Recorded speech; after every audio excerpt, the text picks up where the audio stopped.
सबका बहुत बहुत धन्यवाद।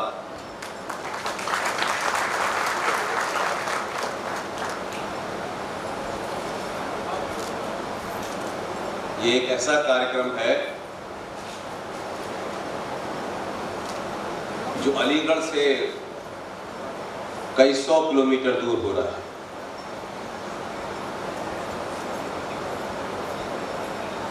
जब मोहन गुप्ता साहब, जो इस देश के शहर के जाने माने डॉक्टर हैं, जब उन्होंने मेरा कार्यक्रम तय किया तो उन्होंने कहा कि आपको एक कार्यक्रम में और जाना है, और वो एक समाज है जिसे दुनिया लोध के नाम से जानती है। लेकिन मैं लोध के नाम से नहीं जानता।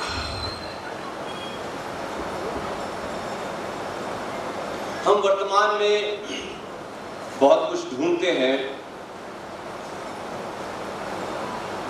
लेकिन मैं सिर्फ उन बातों से जिससे आप को एक आदर्श मिले, अपने बीच का हीरो मिले, मैं इसलिए आपके बीच में आया। और मेरे आपके बीच में एक ऐसा रिश्ता है कि मैं खुद अलीगढ़ का रहने वाला हूं। उस अलीगढ़ में एक जगह अतरौली भी है और उस अतरौली में एक गांव मढ़ौली भी है।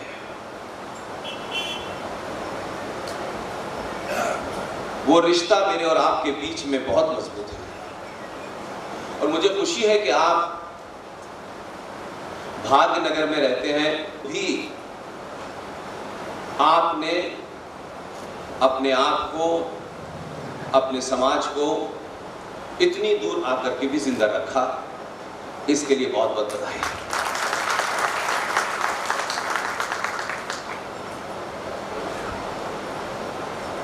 हमने पिछले 70 सालों में सत्ताएं देखी, आई गई, नेता देखे। जो नेता राष्ट्रवाद की बात करते हैं, टिकट नहीं मिलती तो राष्ट्रवाद को गाली देने वालों के पैरों के जूते उठाने लगते हैं। हमने बहुत लोगों को देखा, मुखौटे बदल बदल के हिंदुत्व की बात करते हैं। लेकिन भारतीय इस राजनीति में आजादी के बाद मुझे नहीं लगता, जहां तक मेरी याददाश्त है, कि हमने कोई एक नेता ऐसा भी देखा कि जिसने अपनी राष्ट्र के, अपनी संस्कृति के, अपनी सिविलाइजेशन के मंदिर को, उसमें जो शर्तें लगाई गई, उसने सुप्रीम कोर्ट का हलफनामा तक मान लिया। और सुप्रीम कोर्ट के हलफनामे की जब उसको लगा कि इसकी 2 कौड़ी की औकात है, तो उसने कुर्सी को लात मार दी और राम मंदिर को उसके साथ साथ खड़ा किया। ये बात अलग है कि सुप्रीम कोर्ट में जब जजों ने उनसे कहा कि आपकी जिम्मेदारी थी, आप देश शहर के राज्य के मुख्यमंत्री थे, तो आपको किसी भी तरह रोकना था। तो उन्होंने कहा कि मैं राम मंदिर के लिए कार सेवकों पे गोली नहीं चला सकता था, इसलिए मंदिर मेरे लिए महत्वपूर्ण है, ये पद मेरे लिए महत्वपूर्ण नहीं है, ये मैं आज ही इस्तीफा देता हूं। बताइए, भारतीय राजनीति में कोई ऐसा आदमी हो, मंदिर पे राजनीति, जगह जगह पे राजनीति, हिंदुत्व पे दुकानें खुली हुई हैं, लेकिन किसी आदमी ने इतने 500 साल पुराने मंदिर के लिए अपनी कुर्सी पे लात मार दी हो, ऐसे कम लोग मिलते हैं। ये बात अलग है कि कुछ चाटुकारों ने उन्हें पार्टी से निकाल दिया, पार्टी से चले गए, अलग चले गए। लेकिन मैं उसको शायद इतना बुरा कारण नहीं मानता। मुझे लगता है कि आप अपने जीवन काल में अपने लिए तो बहुत लोग जीते हैं, अपना घर बड़ा बनाते हैं, अपनी सोसाइटी के लिए बड़ा कुछ करते हैं, लेकिन जो लोग राष्ट्र के लिए जीते हैं, उनके लिए कोई ना कोई आके खड़ा हो जाता है। मुझे वो सारा दौर याद है कल्याण सिंह जी का, कैसे उनको बाहर निकल के एक पार्टी बनानी पड़ी। कुछ तथाकथित ठेकेदार जो पार्टी में थे, उनकी दुकानें छोटी हो रही थी, वो बाहर गए, पार्टी बनाई, और वो मुकदमा उनके ऊपर चल रहा था। लेकिन किसी को नहीं पता था कि एक आदमी 2014 में गुजरात से आएगा, वो देश का प्रधानमंत्री बन जाएगा, और उनको उन तमाम मुकदमों के पचड़ों से बचाने के लिए, जिसमें सब आतुर थे कि उनको जेल हो जाए, उस प्रधानमंत्री ने उनको गवर्नर इसलिए बनाया कि गवर्नर के पद पे रहते हुए ना तो जुडिशरी उन पे मुकदमा चला सकती थी, ना उनको जेल दे सकती थी। और जब तक उनको गवर्नर बना के रखा, जब तक वो उस पद पे रहे और उस पद पे रहते रहते उनका स्वर्गवास हुआ। तो आप किसकी मदद कैसे करना चाहते हैं, ये फन इस प्रधानमंत्री से सीखना चाहिए। और कुर्सी के लिए अपने राष्ट्र को कैसे दांव पे लगा देते हैं, ये कल्याण सिंह से सीखना चाहिए। इसलिए मुझे खुशी है कि आपने उनको जिंदा रखा। मैंने सुना है कि आप ही के समाज का आदमी, वो अकेला है, कभी पार्टी उससे कहती है उठ जाओ, कभी कहती है बैठ जाओ, कभी कहती है चुप हो जाओ, कभी मत बोलो, तमाम सारी करने के बाद भी एक जोकर को उसकी भाषा में वही अकेला जवाब देता है, जिसे आप राजा सिंह कहते हैं। तो समाज को यह समझना चाहिए कि हमारा हीरो कौन है। जब समाज अपने ऐसे हीरो को तलाशने लगता है, और समाज में जो महिलाएं होती हैं, जो परिवार में महिलाएं होती हैं, जब वो ऐसे कार्यक्रम में इतनी बड़ी तादाद में आती हैं, तो पता चलता है कि सुंदरता की निशानी तैमूर की अम्मी नहीं है। सुंदरता की निशानी ये महिलाएं हैं, ये माएं हैं, ये बहनें हैं। हम इनके साथ खड़े हों तो ये इतनी ताकतवर है कि किसी को हिलने नहीं देती। आज भी जीत में सबसे बड़ा शेर पूरे देश में इन्हीं महिलाओं का है। इसलिए 5 साल में चुनाव आते हैं, आप वोट डालते हैं, ये एक छोटा सा काम होता है। और हम 5 साल में दुनिया भर के काम करते हैं, लेकिन 30 सेकंड के लिए जब बटन दबाना होता है तो कोई ब्राह्मण होता है, कोई ठाकुर होता है, कोई बनिया होता है, अगड़ा होता है, पिछड़ा होता है, दुनिया का सब कुछ हो जाता है, लेकिन वो सनातनी हिंदू नहीं होता। फिर हम सरकार के बाहर बैठ करके कहेंगे आज ये नहीं सरकार ने किया, आज वो सरकार ने की, क्या सरकार ये कानून बना दे, सरकार वो कानून बना दे। वोट देते वक्त तो आप 2 रुपए किलो चावल और 1 महीने की बिजली और 1 किलो आटे में बिकते हैं, तो फिर हिंदू राष्ट्र नहीं बन सकता। ये कहना बहुत आसान है कि सरकार सब कुछ कर सकती है, सरकार कुछ नहीं करती। सरकार पे समाज का दबाव होना चाहिए, सरकार के साथ समाज को खड़ा होना चाहिए। बिना जाने सरकार कैसे चलती है, कितने उसमें पेच होते हैं, कहें इसको जाने बगैर लोग रोज रोज नई नई मांग कर देते हैं। जो अपने घर में अपनी मर्जी का खाना नहीं खा पाते, वो रोज प्रधानमंत्री को तो ज्ञान दे देते हैं। ये समझ में नहीं आता है लोगों के। सब कुछ सरकार करेगी, ये गलतफहमी का शिकार है। यहां सरकारें को राष्ट्र चलाता है। राष्ट्र जिंदाबाद और भारत माता की जय और ये सब स्लोगन है। इस पूरे 70 सालों में कब आप में चेतना आई? बड़े बड़े ज्ञानी टेलीविजनों में बैठ जाएंगे, बड़े बड़े ज्ञान देंगे, और हर ज्ञान के पीछे अपना स्वार्थ होगा कि कौन सी चेयरमैनशिप मिलेगी, कौन सा मंत्रालय मिलेगा, इसके अलावा कुछ नहीं है। हम पूरे देश भर में बहुत सारे लोग अपना काम कर रहे हैं। अपने सीने पे हाथ रख के जरा अपने आप से पूछिए कि आज पूरे देश में 2-3 बवाल हो रहे हैं। जिस देश में परिवारों में, सगे भाइयों में एक गज जमीन के लिए 30-30, 40-40 साल तक मुकदमे चल रहे हो, हत्याएं हो रही हैं। जिस भूमि के लिए लोग सालों दर साल लड़ रहे हैं, कोर्ट कचहरी में जा रहे हैं, उस देश के 84 करोड़ सनातनियों का चेहरा देखिए कितना अजीबोगरीब है। भाई ने 10 गज जमीन ले ली तो मुकदमा सालों साल चल रहा है। रिश्ते में किसी भाई ने ले ली, मामा ने, ताऊ ने, चाचा ने, किसी ने ले ली जमीन, उसके लिए हम जान दर जान दे रहे हैं। लेकिन हम दूसरी तरफ कितने बेईमान लोग हैं कि दिन भर भारत माता की जय कहते हैं, लेकिन इसी भारत भूमि पर मुसलमानों ने आपको पता नहीं चलने दिया, शोर नहीं मचाया, न पार्लियामेंट में लोग जो गए थे वो भी नहीं बोले, या तो मिले हुए थे या मुंह बंद था। पिछले 40 सालों में भारत भूमि में से न बिना कागज के न बिना रजिस्ट्री के 39 लाख एकड़ भूमि पर वक्फ बोर्ड नाम के एक फ्रॉड ने जमीन कब्जा ली है, और हमें पता नहीं है अमेरिका में क्या हो रहा है और फ्रांस में क्या हो रहा है और जापान में क्या हो रहा है, उसकी खबर है हमें। लेटेस्ट फिल्म कौन सी आई है, लेटेस्ट कपड़े कौन से आए हैं, पैंट कौन सी आई है, साड़ी कौन सी आई है, सिंदूर कौन सा है, ये सब पता है। लेकिन इस भारत भूमि की 39 लाख एकड़ भूमि को इस्लामिक जिहादियों ने खामोशी से ले लिया, और 2013 में संसद के अंदर आपकी गिनती 113 थी, 123 थी, और जब उस वक्त वोट पड़ रहे थे, संसद में बहस हो रही थी, तो किसी ने गरेबान नहीं पकड़ा हिंदुओं के ठेकेदारों का कि भाई आप बैठे हुए थे, ये कानून बन रहा था, तो आप न संसद में बोले न संसद के बाहर बोले। हर गली में 4 मंदिर, हर गली में 5 संगठन, जगह जगह सन्यासी, करोड़ों लोग हैं हमारे यहां, लेकिन किसी के जबान से सार्वजनिक जीवन में एक वर्ड निकला कि ये क्या हो गया, ये ऐसा कानून बन सकता है? क्योंकि हमारे अपने निजी स्वार्थ हैं, वो स्वार्थ राष्ट्र से बड़े हैं। जब उन स्वार्थों से पूरी होगी तब कभी राष्ट्र की बात करेंगे, चलते पड़ते हैं। संसद में 2013 में जब वक्फ कानून के अंदर अमेंडमेंट हो रहा था,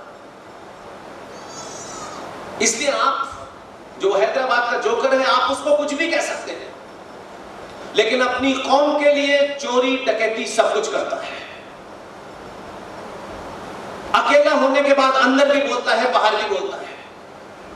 एक ऐसा नेता बताइए जिसने पार्टी लाइन, वो नाराज ना हो जाए, टिकट ना कट जाए, मंत्रालय ना मिलेगा, इस बीमारी से समाज ग्रस्त है हमारे यहां। 2013 में वक्फ कानून के अंदर एक अमेंडमेंट किया गया, और वो अमेंडमेंट किसी दुनिया के कानून में हो ही नहीं सकता। एक नॉर्मल और एक सभ्य समाज में तो सोचा ही नहीं जा सकता, लेकिन हो गया। बता दीजिए मुझे, इतने लोग सुबह से शाम तक जो भारत माता की जय कहते घूम रहे हैं, जो आजकल मोदी को बहुत ज्ञान दे रहे हैं कि मोदी को क्या करना चाहिए, कैसे करना चाहिए, ये करना चाहिए, वो करना चाहिए। चवन्नी छाप कभी मोहल्ले का चुनाव नहीं लड़े और मोदी को ज्ञान देते हैं, रोज ज्ञान देते हैं, नई नई परिभाषा लाते हैं, कभी जाति की परिभाषा लाते हैं, कभी इस्लाम के बगैर हिंदुत्व अधूरा, ये भी कहते हैं, सब कुछ चल रहा है। उन्होंने बताया कि जिनका काम था कि कम से कम संसद में जो हुआ था तो बाहर के लोगों को बता दें कि संसद में कानून ऐसा बन गया है। नहीं, उन्हें क्यों बोल रहे हैं, आज ठेका लेके घूम रहे हैं। संसद में वक्फ कानून में सेक्शन 40 जोड़ा गया, और ये सेक्शन 40 क्या था, 13 से लेके 25 तक याद नहीं आया सबको। और ये जो फ्रॉड है, जो दुनिया को काला कोट पहन के डराते हैं, ये दुनिया के सबसे बड़े मक्कार फ्रॉड है। ये समझते हैं कि उन्होंने काला कोट पहन लिया तो इनको ज्ञान है, इनकी पोल खुलेगी तो दुनिया में जूते मारेंगे, हर एक को डराएंगे कंटेम्प्ट ऑफ कोर्ट से। ये भगवान से ऊपर लोग हैं क्या, जो कुछ भी बकवास करते हैं, अपनी औकात का पता नहीं। स्टेटस इनका सिर्फ लोकसभा के स्पीकर के बराबर है, लेकिन राष्ट्रपति और उपराष्ट्रपति को उपदेश दे रहे हैं, क्योंकि उनको लगता है कि सब हमसे डरते हैं। किस गलतफहमी के शिकार हो, जब जजमेंट देते हो तो 12 ब्लैक कैट के बीच में देते हो, औकात हो तो जजमेंट दो और घर तक वापस जाकर देखो, पता चले क्या होगा तुम्हारे साथ। मैं इनकी मक्कारी बताता हूं।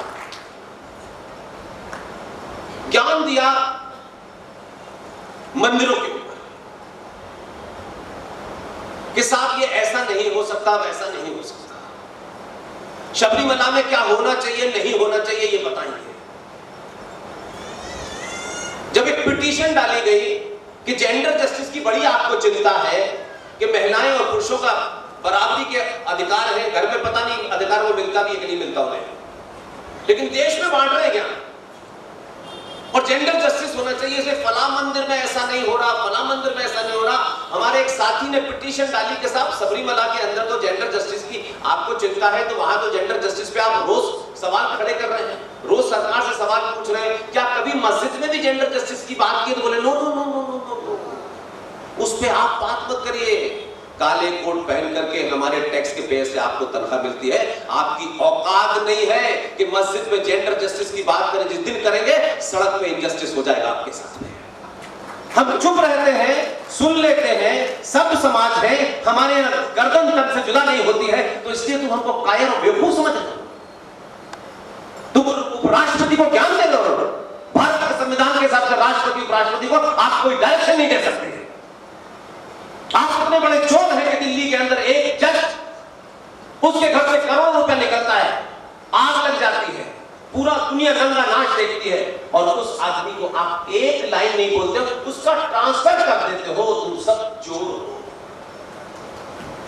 ताली बजाने से या ताली न बजाने से कंटेम्प्ट कोर्ट नहीं होगा, चिंता मत कीजिए। होगा मुझ पे, होगा आपके नहीं होगा। चौराहे चौराहे, सड़क सड़क, भारत में ये जो युद्ध है, ये युद्ध भारत को आजाद कराने के लिए नहीं है, ये भारत की खोई हुई सनातन सभ्यता की पुनर्स्थापना का दौर है। इसमें हर एक को खड़ा होना चाहिए। अगर सच में मन में ये बात है, कोई और एजेंडा है कि इसके कारण टिकट मिल जाए, मेरी जाति को मिल जाए, मेरे लोगों को मिल जाए, मैं ये खा लूं, मेरे ये कब्जे में, अगर ये है तो फिर आपके साथ जो हो रहा है वो सही हो रहा है। एक भी इंस्टीट्यूशन हमारा ईमानदार नहीं है, एक भी इंस्टीट्यूशन है जो इंस्टीट्यूशन सरकार के कब्जे में नहीं है, हम उसमें कितने बेईमान हैं। अगर अपने गरिमान में झांकिए, मठों में और मंदिरों में, अभी आपने प्रयागराज के अंदर इतना बड़ा कुंभ देखा, लगता था कि भारत के तमाम सनातनी, हजारों अखाड़े, हजारों लोग सब पहुंचे वहां, जिन्होंने जीवन से संन्यास ले लिया है, इस राष्ट्र के लिए बहुत सारे काम कर रहे हैं, आस्था के लिए काम कर रहे हैं। एक दिन ऐसा नहीं हुआ जब संकट आया तो कोई नजर नहीं आ रहा, लेकिन प्रवचन करने के लिए हर चौराहे पे 2 मिले।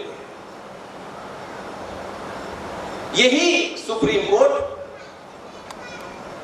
जब हर बात पे हमको टिप्पणी कर रही थी, तब हमारे देश के अनेक मंदिरों में पूजा कराने वाले, अनेक मठ, अनेक हमारे 4 शंकराचार्य और उसके बाद जो 8 बने हैं, ये भी कमाल की बात है। हमारी परंपरा में 7 शंकराचार्य होते हैं, लेकिन 8 शंकराचार्य घूम रहे हैं। ये इस संगठन का शंकराचार्य है, ये इस पार्टी का शंकराचार्य है। हमने किसी इंस्टीट्यूशन को प्योर छोड़ा? एक बता दीजिए कि किसी ने आज तक की आवाज उठाई हो। वैसे हम हर छोटी छोटी बात पर आंदोलन करने पे आधारित हो जाते हैं। पूछे लोग सड़क पर निकल करके, ये सिर्फ मेरा या डॉक्टर मोहन गुप्ता का या वाजपेयी साहब का या आदित्य का या आनंद शर्मा साहब का काम नहीं है। इनका काम है कि जो इस काम में लगे हैं उनको हम जैसे लोगों को बुलाते हैं, अपने घर से खाना खिलाते हैं, अपनी जेब से पैसा खर्च करते हैं और उनको बोलने का मौका देते हैं। इन्होंने अपना कार्य चुन लिया है, इन्होंने हम यही कर सकते हैं, ये कर रहे हैं। क्या किसी ने इस मुद्दे को उठाया? कौन लोग हैं जो आपको इन मुद्दों को उठाने से रोकते हैं? किसकी दुकान से डरते हैं? हम किसी संगठन के आप सदस्य हो सकते हैं, संगठन बनते बिगड़ते रहते हैं। ये ध्यान रखिएगा, जीवन एक बार मिलता है, रोज रोज नहीं मिलता है। इस जीवन को किसी के भरोसे, किसी की लालच में, इससे मिल जाएगा, उससे मिल जाएगा, मर मर के मत जीजिए। इसलिए मैंने कल्याण सिंह जैसे महान आत्मा से ये बात शुरू की थी। हमारे ही समाज में कोई खरबपति आदमी नहीं था, एक साधारण से परिवार के आदमी थे। उनका घर, उनका गांव बहुत बार गया हूं, मुझे निजी तौर पे जानते भी थे।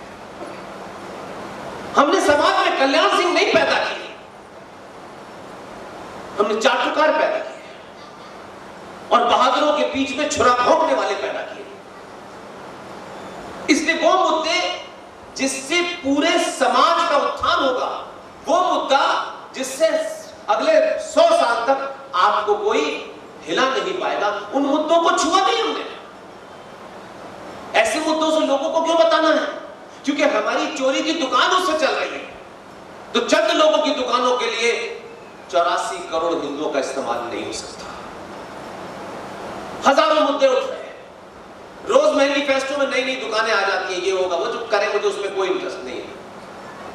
मेरा इंटरेस्ट इस बात में है कि क्यों नहीं इस देश में एक ऐसा मुद्दा जिसमें कोई गैर संवैधानिक बात नहीं है, जिसमें कोई सड़क पर उतर के वायलेंस करने की बात नहीं है, क्या हम इस मुद्दे को समाज में खड़ा करते और समाज को ये बताते कि ये मुद्दा किसी एक का, दो का, किसी जाति का, अगड़े का, पिछड़े का नहीं है। लेकिन ऐसी चीजों पे प्रवचन देने वाले पूरे देश में घूम रहे हैं, लेकिन ये बातें नहीं बोलते, क्योंकि उनका भी स्वार्थ यह है कि जब तक ये समाज चुप रहेगा तब तक हमारी दुकान चलेगी। जब भारत का संविधान सबके लिए बराबर है, वो गरीब से गरीब आदमी के लिए भी है और बड़े से बड़े आदमी के लिए है, सबके अधिकार बराबर हैं, तो ये सवाल हमको पूछना चाहिए था अपनों से कि भाई जब सभी बराबर हैं, सबके अधिकार बराबर हैं, अमीर से, अमीर से, जाति से, इसमें कहीं कोई भेदभाव नहीं है, तो फिर इस देश में मुसलमानों की मज़ारों पे चढ़ने वाला पैसा, गुरुद्वारों पे चढ़ने वाला पैसा, चर्चों पे चढ़ने वाला आस्था का पैसा सरकार छूती नहीं है, लेकिन भारत के मठ मंदिरों पे चढ़ने वाले पैसे को सरकार ले जाती है। और न पंडित जी बोलते हैं, न मठ के लोग बोलते हैं, न तथाकथित हिंदूवादी बोलते हैं, और ज्ञान बांट रहे हैं पूरी दुनिया के अंदर। अगर वो प्राइवेट पैसा है तो उस पैसे का वो मजहब के लोग इस्तेमाल कर रहे हैं, तो फिर सनातनी हिंदुओं के मंदिर पे चढ़ने वाला पैसा, जिसका सालाना कलेक्शन 10 लाख करोड़ है, कितने हिंदूवादियों ने इस इशू को उठाया कि भाई हम किसी का हक नहीं मार रहे, किसी के खिलाफ कुछ नहीं कह रहे, जब सब बराबर है तो ये मेरा 10 लाख करोड़ रुपया सालाना सरकार क्यों ले जाती है? क्या सनातनी हिंदू समाज में ब्राह्मण का बेटा गरीब नहीं है? क्या ठाकुर का बेटा गरीब नहीं है? क्या दलित का बेटा गरीब नहीं है? क्या अहीर का बेटा गरीब नहीं है? क्या दलित और लोधे का बेटा गरीब नहीं है? उस पैसे से आपका समाज मजबूत हो, ये ठेकेदार नहीं चाहते कि आप मजबूत हो, क्योंकि आप मजबूत होंगे तो आप अपनी मर्जी से काम करेंगे, किसी के बंधुआ मजदूर नहीं बनेंगे। तो ये मुद्दा क्यों नहीं उठा इस देश में? जिन लोगों ने इस देश में गैर कानूनी तौर पर, बिना किसी कानून के देश की भूमि पर कब्जा कर लिया, भूमाफिया की तरह कब्जा कर लिया, वो लोग उस कानून में थोड़ा सा अमेंडमेंट हुआ है, वो लोग संसद द्वारा पास किए कानून, उस कानून पर राष्ट्रपति के साइन होने के बाद भी कानून पूरी सड़कों पे दुनिया भर में आग लगा रहे हैं। उनसे सीखिए। संसद में पास किए कानून के ऊपर आप ये नहीं कर सकते हैं। आपको डिबेट का मौका मिला, आपने डिबेट में हिस्सा लिया, इस जोकर ने भी लिया, ये तो वहां फाड़ के आया है, अब अपने मुसलमान भाइयों को बता रहा है, पोस्टर लगा के देखो मैंने बिल फाड़ दिया है। बिल नहीं फाड़ा है, वो जो दिल्ली में बैठा था ना उसने इसे फाड़ दिया, इसलिए चिल्ला रहे हैं। इसको अपनी दुकान बचानी है, इसलिए चिल्ला चिल्ला के पूरे देश में, बंगाल में क्या हो रहा है, कश्मीर में क्या हो रहा है, लोग सड़कों पे उतरे हुए हैं। जो काम विधि विधान से हुआ है और आपके साथ विधि विधान से एक नाइंसाफी हुई है और आप बोलना नहीं चाहते। इस सवाल में कौन सी ऐसी बड़ी बात है कि जब सब बराबर है तो मेरा पैसा मुझे, मेरे लोगों के पास जाए, किसी संगठन के पास जाए, किसी मठ के पास जाए, किसी शंकराचार्य के पास जाए। लेकिन हम ये इसलिए नहीं करते कि हम अंदर से मक्कार लोग हैं, हम झूठे और बेईमान लोग हैं। कौन बनेगा इसका ठेकेदार, कौन से लोगों के पास जाना चाहिए, हमारे 4 जाएंगे उनके 2 जाएंगे। आपकी आपसी लड़ाई के कारण आप इस मुद्दे को मुद्दा नहीं बनाना चाहते। मैं वक्फ बोर्ड का मुद्दा जो 16 साल पहले उठाया था, उसके बाद अभी जम्मू से लौटा हूं और जम्मू के बाद मेरे निशाने पर यही मुद्दा है कि भारत के सनातनी हिंदू मंदिरों पर जो पैसा चढ़ता है, जिसका अप्रोक्सीमेट पूरे देश के अंदर जो अलग अलग अध्ययन करके डाटा इकट्ठा किया गया है, वो 10 लाख करोड़ सालाना का है। ये 10 लाख करोड़ सनातनी हिंदुओं का पैसा है, वो जैसे चाहे वैसे खर्च करे, सरकार इसे नहीं ले सकती। इस मुद्दे को चला और इसमें ब्राह्मण, ठाकुर, बनिया, आगड़ा, पिछड़ा सबका स्वार्थ होना चाहिए। ये ऐसा नहीं है किसी एक जाति का पैसा है, किसी एक का नहीं है। मैं फिर कह रहा हूं, मेरी फिगर को याद रखिएगा। पता नहीं कितने साल में होगा, कैसे होगा, लेकिन मैंने ये मुद्दा इसलिए ज्यादा देर नहीं की इसको आगे लाने पे कि मैं चाहता हूं, मुझे पता है, मुझे बहुत सारी जानकारियां हैं, राजा चाहता है चिल्लाओ सड़क पे तभी तो कुछ करूंगा। राजा बिना चिल्लाए करेगा तो लोग कहेंगे कि राजा का एजेंडा है। राजा चाहता है 84 करोड़ लोगों का एजेंडा है, तो दुनिया निकलेगी नहीं, बंद कर लेगी दरवाजा और बिल पास हो जाएगा।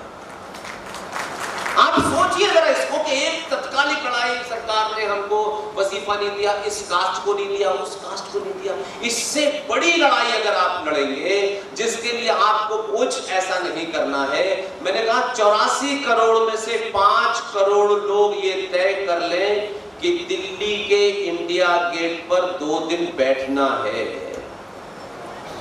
दुनिया की छोड़ दीजिए, बड़े से बड़ी ताकत आपके पास चल के आएगी कि बताओ तुम्हारे लिए क्या करें। ये गिनती बहुत लंबे समय तक नहीं रहने वाली, राजा बहुत लंबे समय तक नहीं रहने वाला, फिर कोई आएगा चापलूस, फिर वो कुछ नई दुकान चलाएगा। इस मौके को मत खोइए।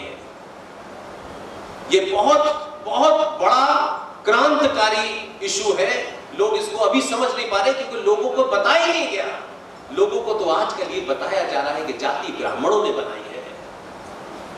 ये तो बताया जा रहा है कि इस्लाम के बगैर हम अधूरे हैं। हम अनंत काल से हैं, ब्रह्मांड की उत्पत्ति से सनातन है, और 1400 साल पहले जो आए हैं, हमारे बाद वो है या वो हमारे पहले है? लोग कह रहे हैं उसके बिना। अरे हमारे बगैर हर कोई अधूरा है, हम अधूरे नहीं हैं।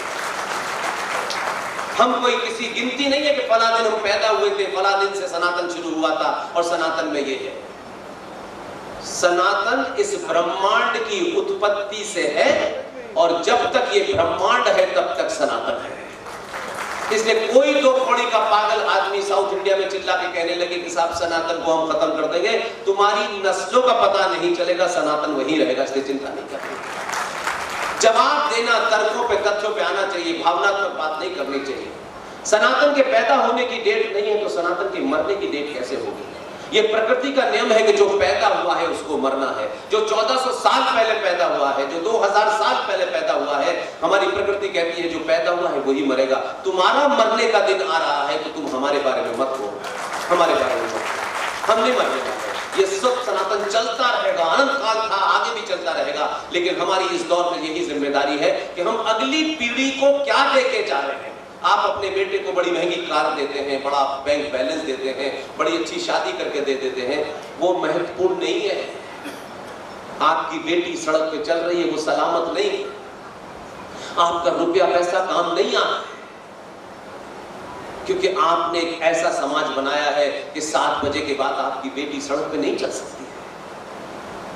भाईजान को जान लेने की आदत इसलिए पड़ गई है कि जब उन्होंने पहली जान ली थी उसी वक्त उनका खात्मा कर देते, तो सड़क चौराहे पे ये भाईजान नजर नहीं आते। इसलिए जो सामने है उसको पूरी ताकत से कहो, किसी के खिलाफ नहीं है, किसी का विरोध नहीं है। लेकिन अगर हमारे ऊपर इस तरीके का हमला करोगे तो 10 गुना ताकत से हमले का जवाब देंगे। अभी आपके पास ताकत है, समय है, समझदारी है, कम्युनिकेशन है, चीजों को देख सकते हैं। मंच से बोलने वाले लोगों को आप वेरीफाई कर सकते हैं कि ये सच भी बोल रहे हैं, गलत बोल रहे हैं, क्या एंगल है। उसके बाद आपके पास अभी ये ताकत है कि 5 साल में 30 सेकंड के लिए, मात्र 30 सेकंड के लिए आपको सनातनी होकर वोट देना होता है। उसमें भी आप लोग अगड़ा पिछड़ा मेरा तेरा करते हैं। अगर आपने तय कर लिया कि हमको इसमें इंटरेस्ट नहीं है कि प्रधानमंत्री कौन होगा, पार्टी का अध्यक्ष कौन होगा, अगर सत्ता के ऊपर खेल का खिलाड़ी है जो खेल को खेलना जानता है, तो इसको बार बार जिताइए।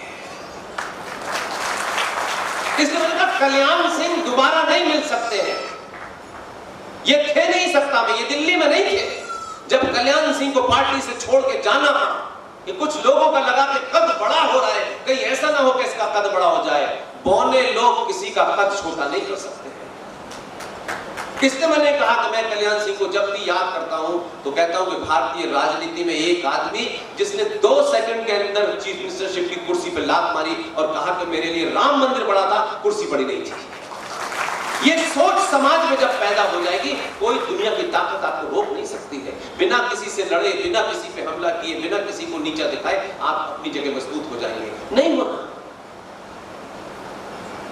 इतना बड़ा हमारे यहाँ कुंभ हुआ, उसमें से भी 2 लाख लोग निकल के जिस दिन बैठ जाएंगे, आपको लगता है सरकार गिनती से डरती है? हमेशा ध्यान रखिए। कुछ लोग दिल्ली में शाहीन बाग बना करके सरकार को डरा रहे थे। उनको पता नहीं उनका बाप ऐसा है कि वो उनके बाप को भी डरा देता है।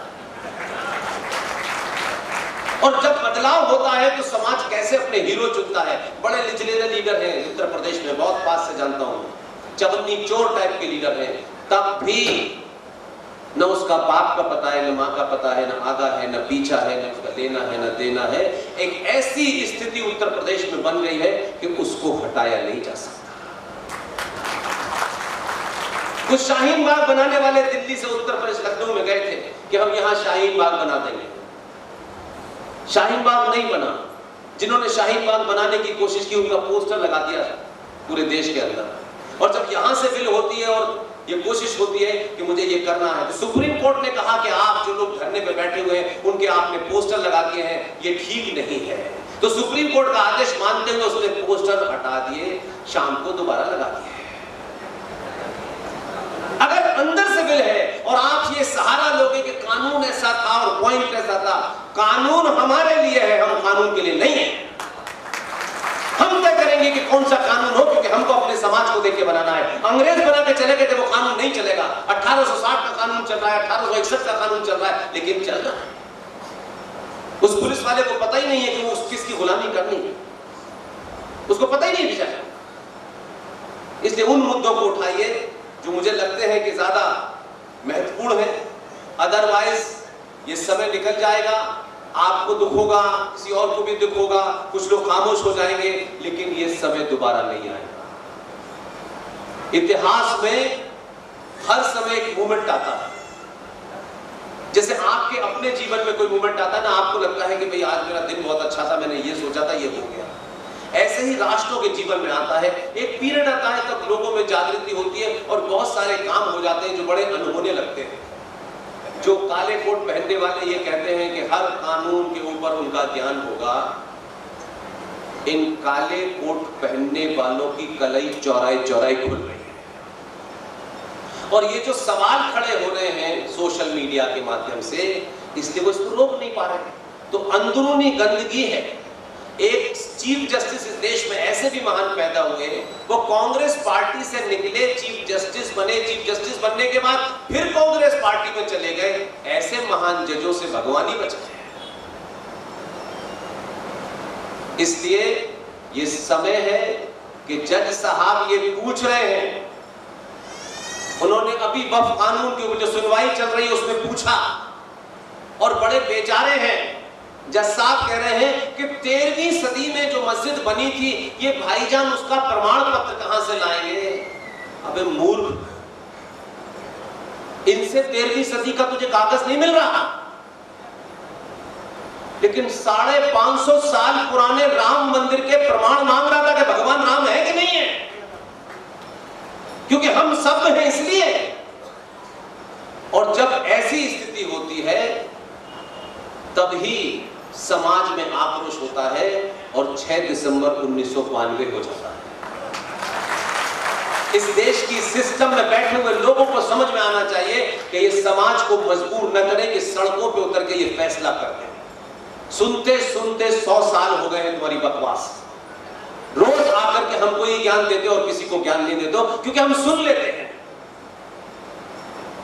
नुपुर शर्मा ने सच बोला, कुरान मजीद को ध्यान में रखते हुए सच बोला, लेकिन दुनिया भर पे ज्ञान देने वाले ठेकेदार किसी का डीएनए बता रहे हैं, किसी के जात बता रहे हैं, लेकिन एक बेटी जिसने समाज के सामने तथ्यों पे, लॉजिक, फैक्ट फिगर के साथ अपनी बात कही, और जाहिलों ने, इन उचक्कों ने और चोटों ने, जिनके माँ बाप ने बहुत साल पहले तलवार के जोर पे शलवार पहन रखी थी, उनके डर से एक आदमी नुपुर शर्मा के साथ नहीं खड़ा हुआ।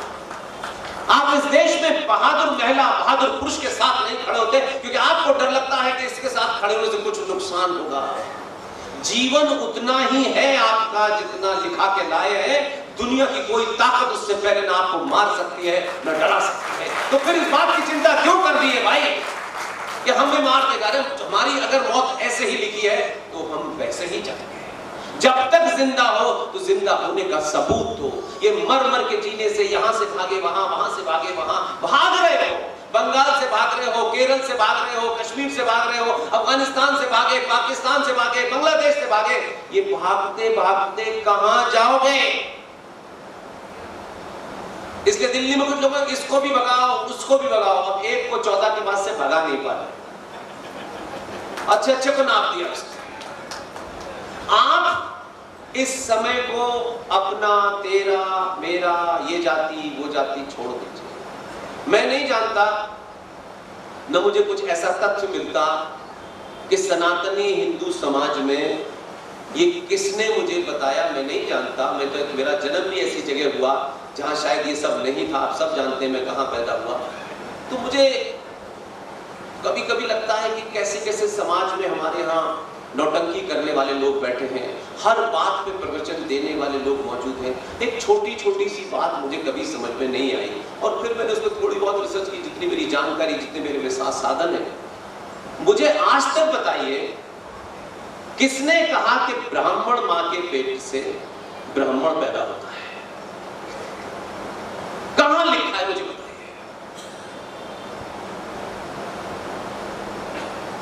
सनातनी हिंदू सभ्यता में अनादिकाल से ये राष्ट्र, ये सभ्यता कर्म प्रधान सभ्यता थी, जाति प्रधान नहीं थी। उस जमाने ना यूजीसी थी, ना ये किताबें थी। उस जमाने जो भी शास्त्र थे, जो उसने भी उन शास्त्रों का अध्ययन कर लिया और उन शास्त्रों के अध्ययन के बाद समाज को वो वापस दिया, वही ब्राह्मण। घर की रक्षा की, अपने समाज की रक्षा की, अपने डिस्ट्रिक्ट की रक्षा की, अपने देश की रक्षा की, वही क्षत्रिय है। आज भी आप जरा ध्यान दीजिए कि सीमा पर अगर कोई हमारा सैनिक जो वीर गति को प्राप्त हो जाता है, अपने दिल में, मैं प्रैक्टिकल एग्जांपल देता हूं, मैं वहां लिखी थी, यहां लिखी थी, फलाने ने लिखी थी, मैं उस पर नहीं जाना चाहता। आपके शहर से जो सैनिक वीर गति को प्राप्त होता है और आपके समाज, आपके शहर से जब उसकी अर्थी ले जाई जा रही होती है, तो मुझे बताइए, सड़क के किनारे खड़े होकर करके बहुत लोग ऐसे सलूट कर देते हैं उसको, कोई हाथ जोड़ता है। किसी माई के लाल ने आज तक पूछा कि इसमें जो जा रहा था वो यादव था, वो ठाकुर था, वो बनिया था, वो ब्राह्मण था, उन सब के लिए वो क्षत्रिय होता है, उसके प्रति श्रद्धांजलि देते हैं। ये समाज ने पूछा कभी? ये नहीं पूछा। इसलिए कर्म प्रधान देश रहा है अनंत अनंत काल से। जिसने भी अपनी मां बहन बेटी को बचाया वो क्षत्रिय है, जिसने भी उस व्यापार को चलाया वो बनिया है, जिसने भी इस समाज को साफ रखा उसको दलित का नाम दे दिया। हम सब दलित पैदा हुए हैं, अपने कर्मों से ब्राह्मण ठाकुर बनिया बनते हैं। इसलिए हमारे यहां सेलेक्टिव है। हम अंबेडकर को, हमने ये मान लिया कि अंबेडकर हो अंबेडकर तो दलित है। कुछ लोगों को पेट में दर्द है, कुछ लोगों के लगता है कि वो बड़ा ना हो जाए, और ये भी बड़ी गलतफहमी है कुछ लोगों की कि उनके बोलने से कोई बड़ा हो जाएगा। हमारी आपकी क्या औकात है कि हमारे बोलने से कोई बड़ा होगा? बिल्कुल भी नहीं है। अंबेडकर को जितना जानबूझ करके इस देश में गलत तरीके से बढ़ाया गया, उनको जिस तरीके से समझाया गया, मुझे लगता है कि ये उनके साथ अन्याय है, आने वाली नस्लों के साथ अन्याय है। इसलिए अंबेडकर को लेकर के ये जो आपका जोकर है, ये एक बात बहुत भूखता है। मुझे इसलिए यहाँ बोलना जरूरी है कि ये जब भी आता है, इसने पार्लियामेंट में भी बोला, लोगों को पता नहीं है, इसलिए मैंने कहा कि अंबेडकर के बारे में कुछ चीजें सही कर दूं तो ज्यादा अच्छा होगा। अंबेडकर ने संविधान बनाया, अंबेडकर ने तमाम सारी चीजें की, और उसके बाद में अंबेडकर को लेकर के दुनिया जमाने की बातें होती रही। लेकिन मुझे लगता है कि अंबेडकर ने जो बड़ा काम किया, जिसके बारे में लोग नहीं जानते, वो मैं कहना चाहता हूं। अंबेडकर ने किताब लिखी है, इस किताब का जिक्र किसी ठेकेदार ने नहीं किया, क्योंकि वो अपनी किताब निकालते हैं हर हफ्ते और उसमें क्या गुण गोबर है उसे पढ़ाते हैं। अगर आज की परिस्थिति में ये जो जाति की दुकान चल रही है और एक आदमी जिसको अपनी जाति का पता नहीं है पूरे देश की जाति की जनगणना में लगा हुआ है, ये पता नहीं पता तू है कौन, तू आया कहां से।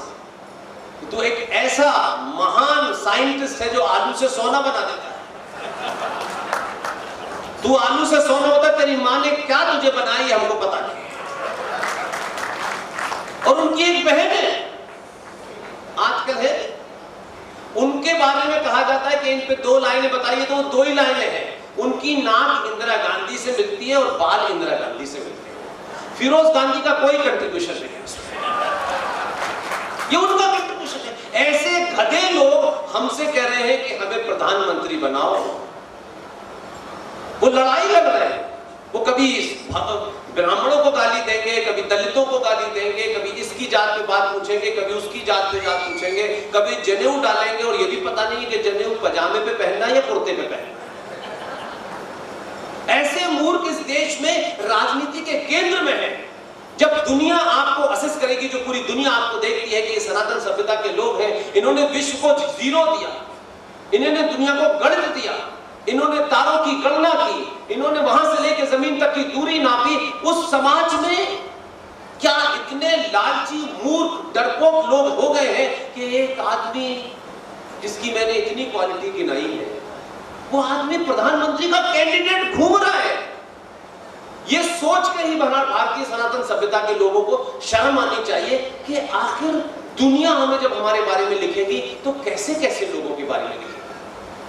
पहले ही हम बहुत महान लोग हैं, हमने इस देश में एक प्रधानमंत्री बनाया जो बीच में कहीं भी सो जाता था। हमने देश में एक रक्षा मंत्री बनाया, कमाल का रक्षा मंत्री था। अब उत्तर प्रदेश के मुख्यमंत्री थे, वो रक्षा मंत्री हो गए। एक पढ़ा लिखा लेफ्टिनेंट जनरल खड़ा हुआ रक्षा मंत्री के सामने, उसको अपनी बात रखनी थी तो वहां आर्मी का प्रोटोकॉल बड़ा कट टू कट होता है। वो बेचारा खड़ा हुआ और उस बेचारे ने सिर्फ यही खड़े होकर कहा कि माननीय रक्षा मंत्री जी, अब उस जमाने लैपटॉप से सारा पावर पॉइंट प्रोग्राम दिया जाता था। वो बेचारा खड़ा हुआ और उसने कहा, माननीय रक्षा मंत्री, अब हम आपके सामने पावर पॉइंट प्रोग्राम देंगे। रक्षा मंत्री खड़े हुए, बोले आप रक्षा मंत्रालय में काम कर रहे हैं तो आप बिजली मंत्रालय में दखल क्यों दे रहे? ये रक्षा मंत्री है देश का हमारा। कोई मानेगा कि आचार्य चाणक्य हमारा पूर्वज था, भगवान राम, भगवान कृष्ण हमारे पूर्वज थे? कोई मानेगा? कोई कहेगा नहीं, झूठ बोलते हैं। नहीं, ऐसे नमूने यहीं पैदा हो रहे। हम वहां से निकल के आए हैं। एक सो जाता था, एक विदेश मंत्री थी, यूएनओ में गए, वहां पे पुर्तगाल का प्रधानमंत्री अपना भाषण पढ़ रहा था।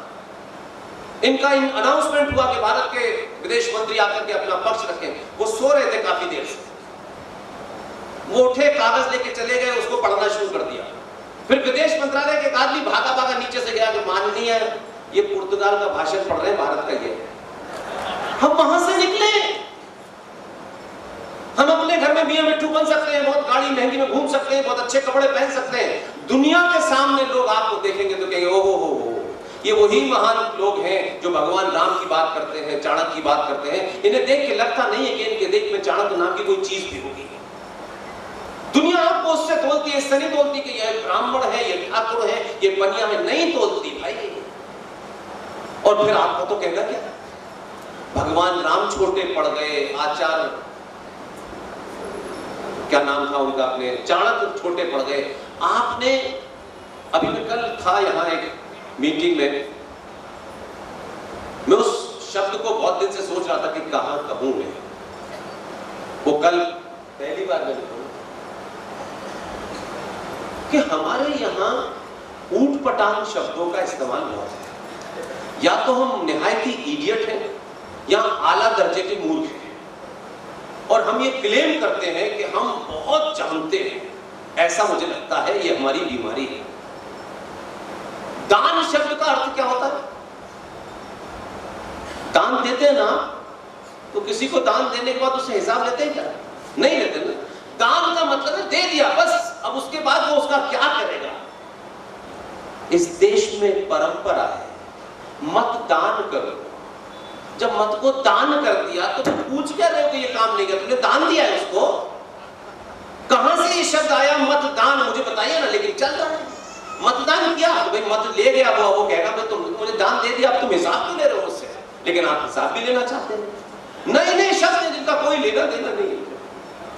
ऐसे ही बहुत सारे शब्दों का आजकल चलन चल पड़ा है, क्योंकि सबको सबकी आंखों के सामने अच्छा बनना है।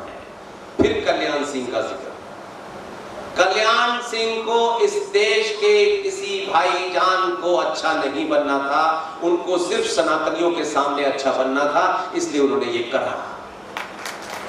वो ये सोचते कि नहीं समाज इतिहास लिखा जाएगा तो कल्याण सिंह का नाम आना चाहिए कि वो सर्वमान्य नेता थे। नहीं, मैं सनातनी हिंदुओं का नेता था। उसके सबसे बड़े आराध्य देवता के मंत्र को तोड़ने वाले लोगों ने, जब मैंने एफिडेविट दिया कोर्ट में तो मैंने कहा माननीय कुछ नहीं होगा। जब उन्होंने कहा कि माननीय आपने तो एफिडेविट दिया था, तो सजा भी काटी उस कोर्ट में खड़े होकर के और 2 मिनट में इस्तीफा देके चले गए। दोनों में फर्क है। इसलिए आज मुद्दे कौन से होने चाहिए, दाल रोटी चावल सस्ता महंगा, ये दुनिया के हर देश में होता है, कोई नई बात नहीं है। अब तो आपने देखा होगा जो अल्लाह कह रहे थे कि ये पाकिस्तान अल्लाह ने बनाया है, वहां आटे की बोरियों पे युद्ध हो रहा है। अल्लाह मेहरबान नहीं है। वहां की स्थिति यह है कि भारत टमाटर बंद कर दे तो 3 दिन घर में मीट नहीं बनता। वो जो बहुत दुनिया की बातें करता है, आपको पता नहीं, मैं उस देश के बारे में बहुत नजदीकी से जानता हूं किन कारणों के कारण। पूरे अरब वर्ल्ड में, क्योंकि अरब के लोग बड़े खरबपति लोग हैं, उनको अल्लाह मियां ने तेल दे दिया है और हमें पानी दे दिया है। हमारे पास पानी बहुत है, उनके पास तेल बहुत है। तेल आपको मिलता है 100 रुपए लीटर, तब आपका स्कूटर चलता है। तो उनकी अकड़ निकालने के लिए ये जो नया वाला आया है गुजरात से, इसने उनसे सौदा किया है, तुम हमें तेल दो हम तुम्हें पानी देंगे। वो उनको दिन में 5 बार पानी पीना है, हमें दिन में 1 ही बार पेट्रोल नहीं पीना। अब आप मुझे बताइए, ये काम तो पहले भी हो सकता था, तो ये कर रहा है। तो वो भी कह रहे हैं कि भाई जो हिंदुस्तान के मुसलमान हैं, ये वो इस्लाम नहीं मानते जो मोहम्मद साहब का था। अब वही बता रहा है कि कौन सा इस्लाम मानना है। तो राजनीति के क्षेत्र में जो लोग हैं, जो उसके धुरंधर खिलाड़ी हैं, अगर वो अच्छा खेल रहे हैं तो उनको फील्ड से बाहर मत निकालिए जब तक ऐसे 10 नए पैदा न करें। मेरा मानना है ये रोज रोज नए मौके मिलते हैं। कविता सुनाना, हर बात को हवा में उड़ा देना, ये टाइम पास करने की चीजें हो सकती हैं, उससे ज्यादा कुछ नहीं होगा। इसलिए अपने हीरोज को सही चुनिए और फिर उसके साथ खड़े हो जाइए। हो सकता है कि आपके हिसाब से सारे काम अभी न हो, लेकिन ये करने की हिम्मत तो है कि सुप्रीम कोर्ट जो ये पूछ रहा था कि राम का प्रमाण पत्र लाओ, वो तो पूछने वाले जज साहब जो हैं वो अपने घर पहुंच गए। उनको एक कागज दिखाया देश के प्रधानमंत्री ने, आधे घंटे बाद निकल के बोले मैं 40 दिन में फैसला दूंगा। ये आज तक लोगों को पता नहीं है वो कागज क्या था। ये चीजें सार्वजनिक नहीं होती है। हम जैसे लोग हैं, क्योंकि हम संवैधानिक पद पे नहीं, हमको पता होती है, तो हम इसलिए आपको सामने रखते हैं कि ताकि आपको इस बात का बोध हो, इस बात का फख्र हो, आप सीना ठोक कर कहें कि आपने सत्ता पे किसी आदमी को नहीं बिठाया है, आधुनिक दौर में चाणक्य को बिठाया है। ये इसलिए वो जानता था कि सुप्रीम कोर्ट से कैसे लड़ा जा सकता है। तमाम बवाल है, दिल्ली में बड़े पढ़े लिखे लोग हैं जो हर 2 घंटे बाद ज्ञान बांटने लगते हैं। उसने उन्हीं की भाषा में उनको समझाया और सुप्रीम कोर्ट के जज साहब चीफ जस्टिस के साथ पूरे सुप्रीम कोर्ट को घूमा और घूमने के बाद चलते चलते जेब से कागज निकाला कि ये देख लीजिए। उन्होंने कागज देखा तो बस उनके वहीं आंसू नहीं आए, बल्कि उन्होंने कहा धन्यवाद, फिर बाहर निकले और कहा 40 दिन में फैसला दूंगा, और 40 दिन के बाद उनको राम का प्रमाण पत्र मिल गया। बोले मां तो राम तो यहीं पैदा हुए थे, यहाँ मंदिर बनना चाहिए। ये इसलिए नहीं हुआ कि उनको यकायक आ गया कि राम यहीं पैदा हुए थे। जो कागज दिखाया उसमें पता था कि दामाद करप्शन के केस में फंसा हुआ है, फाइल पीएमओ में है। ये कभी इससे पहले सुना था? फिर हम क्यों सवाल कर रहे हैं? क्यों रोज रोज उससे मांग रहे हैं? वो व्यवस्था कर रहा है, ऐसा नहीं है। जो एक सामान्य सा नागरिक हमारे समाज में तिलक लगा ले, धोती पहन ले, तो भाईजान के इलाके में जाके तिलक ऐसे कर लेता है, तो देखेगा नहीं। हमारे बारे में लोग क्या सोचेंगे? हम सेकुलर नहीं है, हम तिलक लगाएंगे तो कम्युनल हो जाएंगे, तिलक नहीं लगाएंगे। अरे बाप रे बाप, क्या कह रहे हो? कल लोग तुमसे कहे कि नंगे घूमो तभी तुम सेकुलर हो, और कपड़े पहनोगे तो कम्युनल हो जाओगे, तो नंगे घूमो। कौन क्या कहता है इसकी चिंता करना समाज, सनातनी हिंदू समाज ने कब की बात? अपने पे गर्व करो। एक चप्पल है, एक शर्ट है, एक पैंट है, कोई दिक्कत नहीं। चाणक्य की तरह तुम्हारी बात सुनिए। आचार्य चाणक्य के पास 100 कपड़े नहीं थे, एक ही धोती थी, उठा के फेंक दिया पूरे राजकोष में। ये ताकत थी आप में। 2-2 रुपए किलो चावल फ्री देने करके वोट लेने वाले लोगों से दूर रहो। और ऐसी बीमारी हमारे समाज में है। इसलिए वक्फ बोर्ड में जब कानून बन रहा था तो कोई ऐसा नहीं था कि जो ठेकेदार घूम रहे, इस पार्टी के थे, उस पार्टी के थे। मात्र 24 मुसलमान एमपी थे, लेकिन उसके वक्फ बोर्ड को बचाने के लिए 233 वोट पड़े। वो गद्दार हिंदू कौन थे जिन्होंने भारत माता का सौदा मुसलमानों के वोट के कारण किया? उनको ढूंढिए, चिल्लाइए, बताइए, नंगा करिए। बेहया लोग हैं, इनको समाज के सामने एक्सपोज कीजिए। पार्लियामेंट में तो हो गए, किसी ने देखा नहीं। आम आदमी को ये वही आदमी है ऐसे करके बोले, ये वही आदमी है, ये ब्राह्मण है, ठाकुर है, पन्या है, ये भूल जाइए। इसने सनातन के खिलाफ भारत भूमि का सौदा, जब भू माफिया के नाम पे वक्फ बोर्ड बना तो कहा कि साहब हम इनके साथ खड़े होंगे। इसलिए 39 लाख एकड़ भूमि वक्फ बोर्ड ने कब्जा की है। और भारत सरकार ने पार्लियामेंट की डिबेट के अंदर कोई झूठ नहीं बोला जा सकता है, झूठ बोलने पर सजा हो जाती है। जो भी पार्लियामेंट में डिबेट होती है फैक्ट फिगर के साथ होती है। आज भारत की जो टोटल भूमि है, जो टोटल लैंड एरिया है, उस पर सबसे बड़ा कब्जा रेलवे का है, फिर रक्षा मंत्रालय का है, तीसरे नंबर पर वक्फ बोर्ड का है, चौथे नंबर पर भी भारत नहीं है सनातनी, आप 5वें नंबर पर है। और वक्फ बोर्ड के पास 39 लाख एकड़ भूमि अलग है और बाकी 22 करोड़ भाईजान अलग भूमि पर रह रहे हैं। जब ये भूमि आपकी नहीं होगी तो भारत माता किसे कहोगे खड़े होकर के? मॉरिशस में जाके कहोगे क्या? कहां कहोगे? इस जमीन पे पैदा हुए, इसका कर्ज चुकाओ। टैक्स भरो या ना भरो, मुझे उसमें इंटरेस्ट है, लेकिन ये ध्यान रखना, ये 100-100 गज के प्लॉटों की पहरेदारी करने से अच्छा है कि समग्रता में सामूहिक समाज खड़ा हो। जिन लोगों ने इस कानून के खिलाफ दंगा फसाद करके सरकार को दबाव में लेना चाहते हैं, सरकार को कमजोर करना चाहते हैं, डराना चाहते हैं, कोई बंगाल में कर रहा है, कोई दिल्ली में कर रहा है, सड़कों पे निकले हुए बड़ी बड़ी लंबी लंबी दाढ़ी वाले जो कल तक ये कहते थे नहीं हम तो आपस में भाई हैं, एक ही भाई, देर के अंदर उनके पजामे का साइज पता चल गया। नो नो नो नो, हम इस पे नहीं मानेंगे। तुम्हारी औकात क्या है यार? तुम हो कौन? चवन्नी छाप लो, तुम्हारा क्या मतलब भाई? तुमको तो पाकिस्तान चले जाना चाहिए था जब बना था पाकिस्तान। यहां रह के कहते हैं कि औरंगजेब हमारा वली अल्लाह है। जो भी इस भारत भूमि पर है, भारत भूमि पर, सनातन की भूमि पर खड़े होकर के भारत की सनातनी महिलाओं के साथ रेप मर्डर करने वाला, वो औरंगजेब हो, वो बाबर हो, वो अकबर हो, उसकी एक भी निशानी भारत में नहीं होनी चाहिए। ये समाज की जिम्मेदारी है। लेकिन ठेकेदार बता रहे हैं कि औरंगजेब की अगर कोई उसको मानता है तो हमें ऐतराज नहीं होना चाहिए। इसी बीमारी ने हर चौराहे पे 4 औरंगजेब खड़े कर दिए। हम सही मुद्दों को उठाएं, बिना फैक्ट के न बोलें, क्योंकि आज आपका टेस्ट है।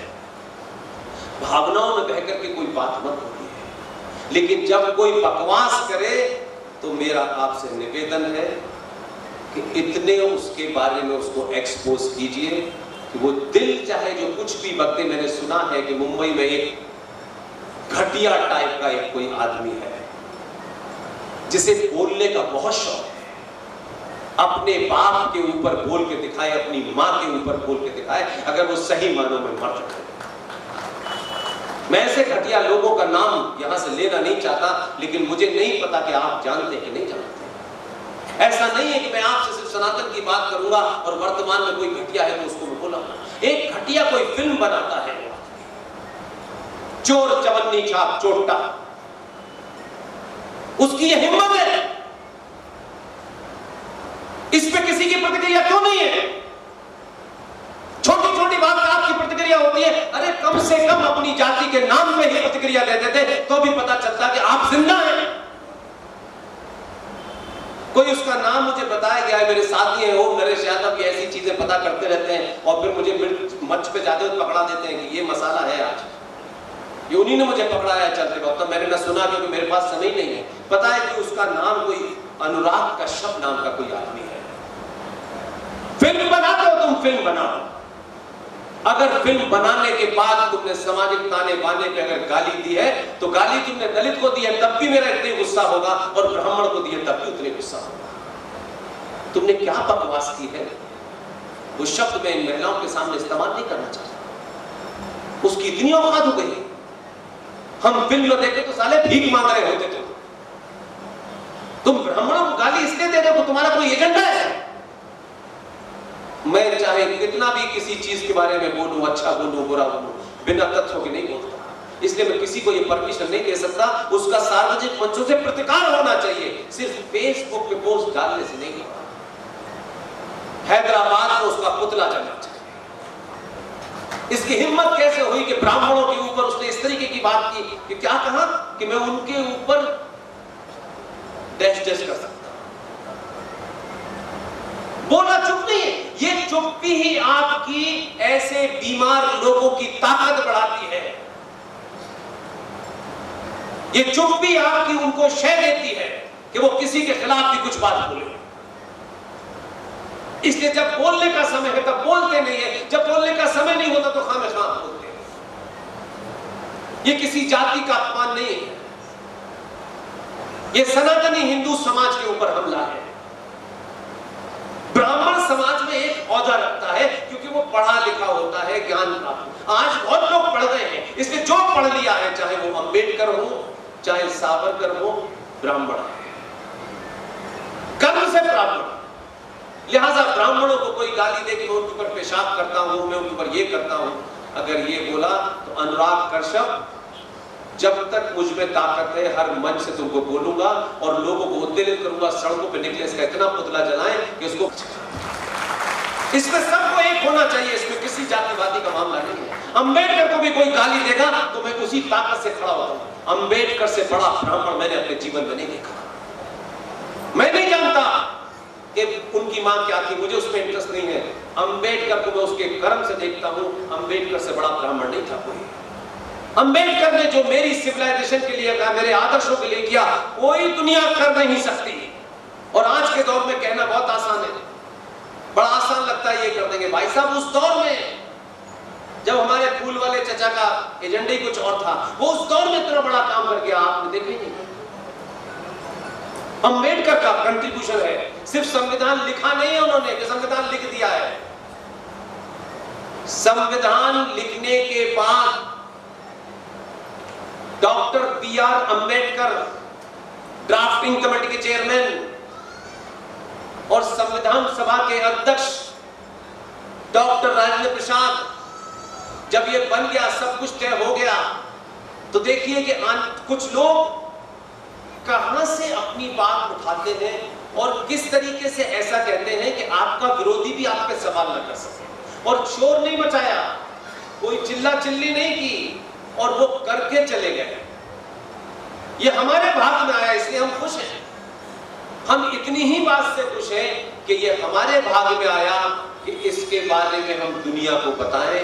और वो जब से पता चला हमको 5, 6 साल 7 साल से, हमने बिना इसकी चिंता करे कि इससे क्या होगा, लेकिन मैं आज पूरी भरोसे के साथ कहता हूं, मंचों से जब आप सच बोलते हैं, कितना भी घोर विरोधी हो, कितनी भी किसी को शक्ल ना अच्छी लगती हो, किसी को मेरी जाति अच्छी न लगती हो, ये महत्व नहीं होता। एक समय आता है कि अपनी बात को रखिए। दुनिया में देर सवेर, हम तो ये मानने वाले लोग हैं कि इस ब्रह्मांड में जो आवाज है वो गूंजती है, लेकिन संचार क्रांति के इस दौर में आपकी आवाज गूंजती नहीं है, सत्ता के शीर्ष के कान तक चली जाती है। इतना ही करना था और एक मूवमेंट खड़ा किया कि आखिर कौन सी वो वजह थी कि अंबेडकर जैसे महान आदमी ने, जिसके बारे में सिर्फ ये बताया गया कुछ कि उन्होंने संविधान बनाया है, ये अंबेडकर जी का संविधान है। ऐसे लग रहा था कि उस अंबेडकर जी की सभा में कुल मिलाकर के बहुत सारे लोग थे। अभी किसी को ये भी नहीं पता कि जब संविधान बन रहा था उस वक्त संविधान सभा में कौन कौन लोग थे, कितने लोग थे, ये भी लोगों को नहीं पता। तो मैं समझता हूँ कि उस वक्त जो स्थिति थी उसके हिसाब से तो इतने सारे लोग थे, लेकिन सारा का सारा क्रेडिट अंबेडकर जी को दिया जाता है। लेकिन क्योंकि वो उनको वहीं तक रखना चाहते हैं, संविधान सभा में जो संविधान बनने की प्रक्रिया थी उस समय 389 मेंबर थे, कांग्रेस पार्टी के 208 मेंबर थे, और जो डिफरेंट रियासतें थी उस जमाने, अलग अलग रियासतें थी, उनके 93 मेंबर थे। और मुस्लिम लीग, ये तथ्य आज के समाज को पता होना चाहिए, जिस मुस्लिम लीग ने 1940 में ये रेजोल्यूशन पास किया कि हमें कंप्लीट पाकिस्तान चाहिए, और 1946 जनवरी में जब चुनाव हुए तो मुद्दा मुस्लिम लीग का था कि पाकिस्तान चाहिए, और कांग्रेस पार्टी कहती थी नहीं भारत चाहिए। इन दोनों के बीच में इलेक्शन हुआ, उसमें मुस्लिम लीग को 492 मुस्लिम रिजर्व सीटों में से 429 सीटें मिली, और पाकिस्तान बनने की प्रक्रिया शुरू हो गई। और संविधान सभा की मीटिंगों में जब ये सब लोग बैठने लगे तो सोचिए कि मुस्लिम लीग के 73 मेंबर भारत की संविधान सभा में बैठ करके संविधान में ज्ञान दे रहे थे क्या क्या होना चाहिए, अपना एजेंडा लागू किया। और ये 73 मेंबर 1957 और 58 तक पाकिस्तान चले गए, वहां भी, यहां भी गंदगी कर गए और वहां भी चले गए। उसी संविधान को जब सब कुछ हो गया, तब देखिए अंबेडकर जैसे महान आदमी ने क्या कहा। संविधान के अंदर आजकल बहुत बात पे संविधान बताया जाता है, उसी संविधान के पहला पृष्ठ पर क्या लिखा है, कभी खोला है संविधान? हमारे वकील बहुत सारे संविधानों के बारे में बात करते हैं, वो हो सकता है कि उसमें कौन सी धारा है, कौन सी नई धारा है। I am not interested in any धारा। संविधान के पहले पृष्ठ की पहली लाइन है, इंडिया दैट इज भारत। और समझदार लोगों ने इसी शब्द को पकड़ा और कहा कि भारत का संविधान तो गवर्नमेंट ऑफ इंडिया 1935 की फोटोकॉपी है, इसमें भारत नजर नहीं आ रहा, इसमें तो सब कुछ इंडिया ही इंडिया है। तब उन दो लोगों ने ये मंत्रणा की कि हम इस संविधान के अंदर भारत कैसे ला सकते हैं। शोर नहीं मचाया, इतने साल तक ये बात छुपी रही, कहीं नहीं हुआ। उनके वारिसों ने भी शोर नहीं मचाया। डॉक्टर राजेंद्र प्रसाद के परिवार से भी 2-1 बार लोग, मैंने सुना है, बिहार की विधानसभा में आए, और बाकी लोगों को तो बताना नहीं था कि किसी को अंबेडकर से प्रॉब्लम थी, किसी को राजेंद्र प्रसाद से प्रॉब्लम थी। इस देश के प्रधानमंत्री ऐसे महान प्रधानमंत्री थे कि हम जो सोमनाथ के मंदिर का जब जीर्णोद्धार हुआ तो वो फूल वाले चचा, तो उनको तो फुर्सत ही नहीं थी, एडवीना से पहली प्रॉब्लम तो उनकी ये थी, वो बिजी रहते थे ज्यादातर। डॉक्टर राजेंद्र प्रसाद ने सोमनाथ के मंदिर के जीर्णोद्धार में अपने जाने की बात कही तो नेहरू जी ने उन्हें जाने से मना किया। और तब डॉक्टर राजेंद्र प्रसाद ने कहा, मैं देश का राष्ट्रपति हूं, ये एक बात है, लेकिन मंदिर मेरी आस्था का है। डॉक्टर राजेंद्र प्रसाद प्रधानमंत्री नेहरू के कहने के बावजूद गए उसमें, और उस जाने की बात की सजा देखिए कैसी मिली उनको। हम अपने हीरो के बारे में जानना चाहिए। वो गए, वो इतने चिढ़ गए, इतने नाराज हो गए कि ये मैं नहीं कह रहा, देश के एक प्रख्यात जर्नलिस्ट जो नेहरू जी के साथ घूमा करते थे उस दौर में, वकील है, उन्होंने किताब लिखी है, और उस किताब में कितनी घटिया बात बताई गई है जो देश को नहीं पता। इतने नाराज डॉक्टर राजेंद्र प्रसाद से हुए कि डॉक्टर राजेंद्र प्रसाद की तबीयत खराब हो गई। और उस तबीयत खराब के कारण वो बेचारे काफी कमजोर हो गए। और तो क्या किया, उनको हॉस्पिटल में भर्ती कराया और भर्ती कराने के बाद उन्होंने कितनी, मतलब आज के भी इतने विकट समाज में भी, इस दौर में भी मैं नहीं समझता कि कोई इतनी घटिया हरकत कर सकता है, लेकिन ये हुई। लेकिन हमने उसको जानी नहीं। घटिया हरकत ये हुई कि डॉक्टर राजेंद्र प्रसाद बीमार पड़ गए, तो वो जब हॉस्पिटल में दिल्ली के एडमिट हुए तो नेहरू जी ने लाल बहादुर शास्त्री को बुलाया और लाल बहादुर शास्त्री से क्या कहा, ये सब लिखा हुआ है। वही दुर्गा प्रसाद नाम था उनका, जिन्होंने एक किताब लिखी है, हिंदुस्तान टाइम्स के एडिटर हैं और उस दौर में नेहरू के साथ घूमा करते थे। और उस किताब में वो लिख के गए हैं कि उनको बुलाया लाल बहादुर शास्त्री को और उन्होंने कहा कि मुझे लगता है राजेंद्र बाबू बचेंगे नहीं, तो ऐसा करो कि उनकी अंत्येष्टि कहां होनी चाहिए, लेकिन ये ध्यान रखना कि विजय चौक और गांधी की समाधि के आसपास न हो। लाल बहादुर शास्त्री घूमने गए और आकर के उन्होंने पहले से तय कर दिया था कि न गांधी के पास हो न विजय चौक के पास हो, कहीं और। इत्तेफाक से डॉक्टर राजेंद्र प्रसाद एक हफ्ते बाद स्वस्थ होकर आ गए।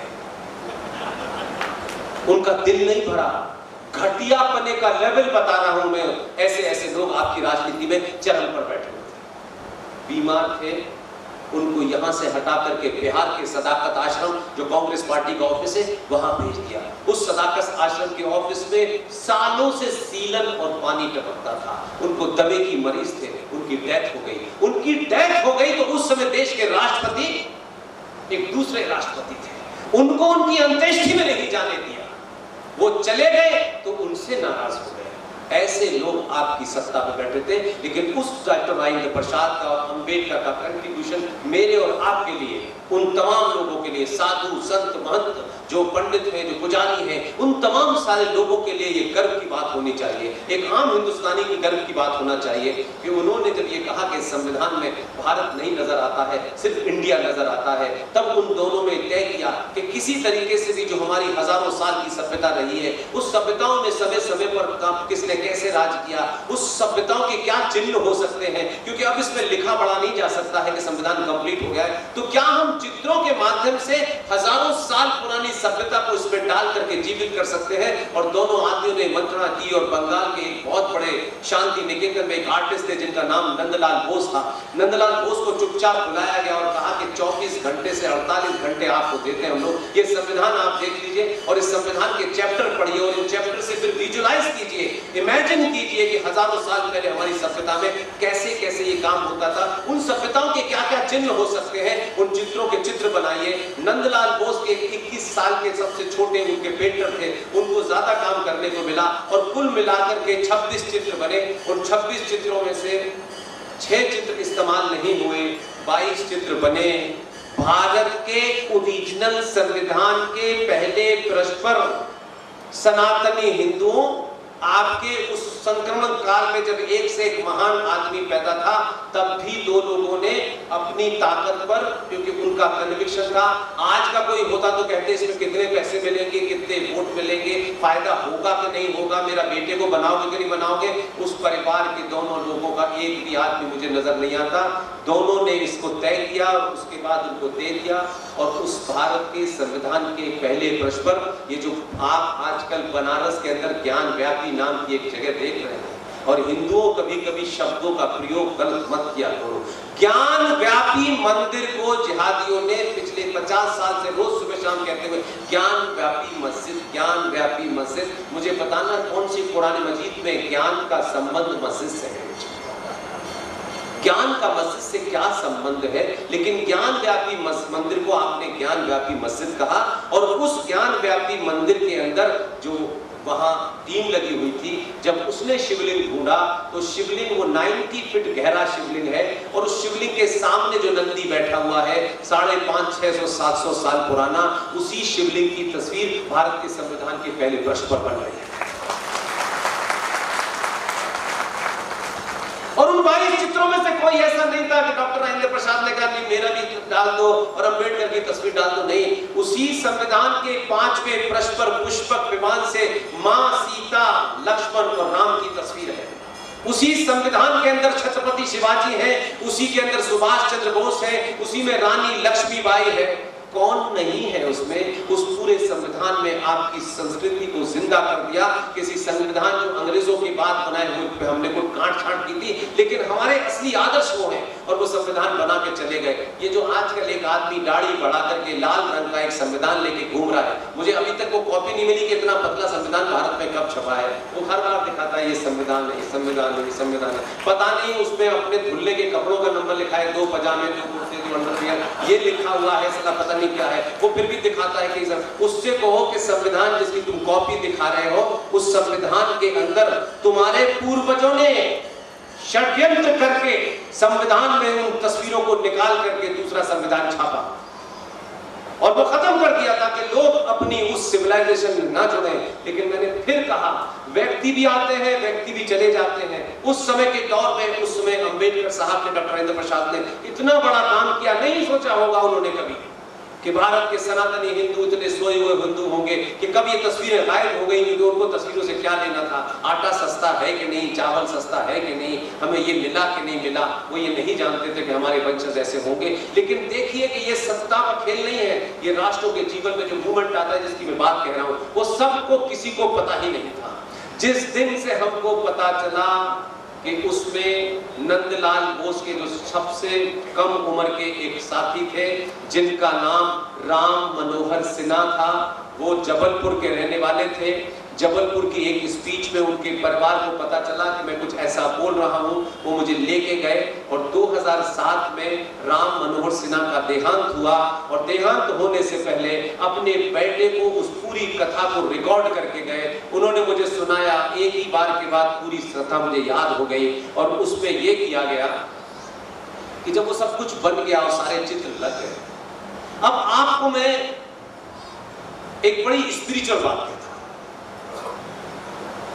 क्या आप सोचिए कि एक 22 साल का लड़का देश के राष्ट्रपति के सामने बैठा है और राष्ट्रपति उससे कहता है कि तुमने इतने उनके बनाए हुए 16 चित्र उसके अंदर है, नंदलाल बोस के बनाए हुए बाकी चित्र उसमें है, कुल 22 चित्र है। अब सोचिए कि 16 इतने कम उम्र का एक बच्चा, मां तो उसकी 19 से 21 साल की उम्र थी, देश का राष्ट्रपति उससे पूछता है कि तुमने इतने अच्छे चित्र बनाए हैं, क्या तुम इन चित्र बनाने का पैसा नहीं लोगे? वो राष्ट्रपति से बात कर रहा है, वो कहता है कि नहीं, मुझे पैसा नहीं चाहिए, मुझे मेहनताना नहीं चाहिए। डॉक्टर राजेंद्र प्रसाद ने शब्द इस्तेमाल किया मेहनताना, उसने मना कर दिया। तो फिर वो उनसे क्या कहता है? यानी आप सोचो कि हमारा पूर्वज ही हुआ ना आज की डेट में। तो यार मैं नंदलाल बोस और उस राम मनोहर सिन्हा को प्रणाम करता हूं। क्या विजन का बच्चा था, 21 साल का बच्चा। उन्होंने कहा नहीं, मुझे पैसा नहीं चाहिए, लेकिन हाँ मैं ये चाहता हूं कि संविधान के हर प्रश्न में मेरा नाम लिख दिया जाए। ये इशू नहीं है।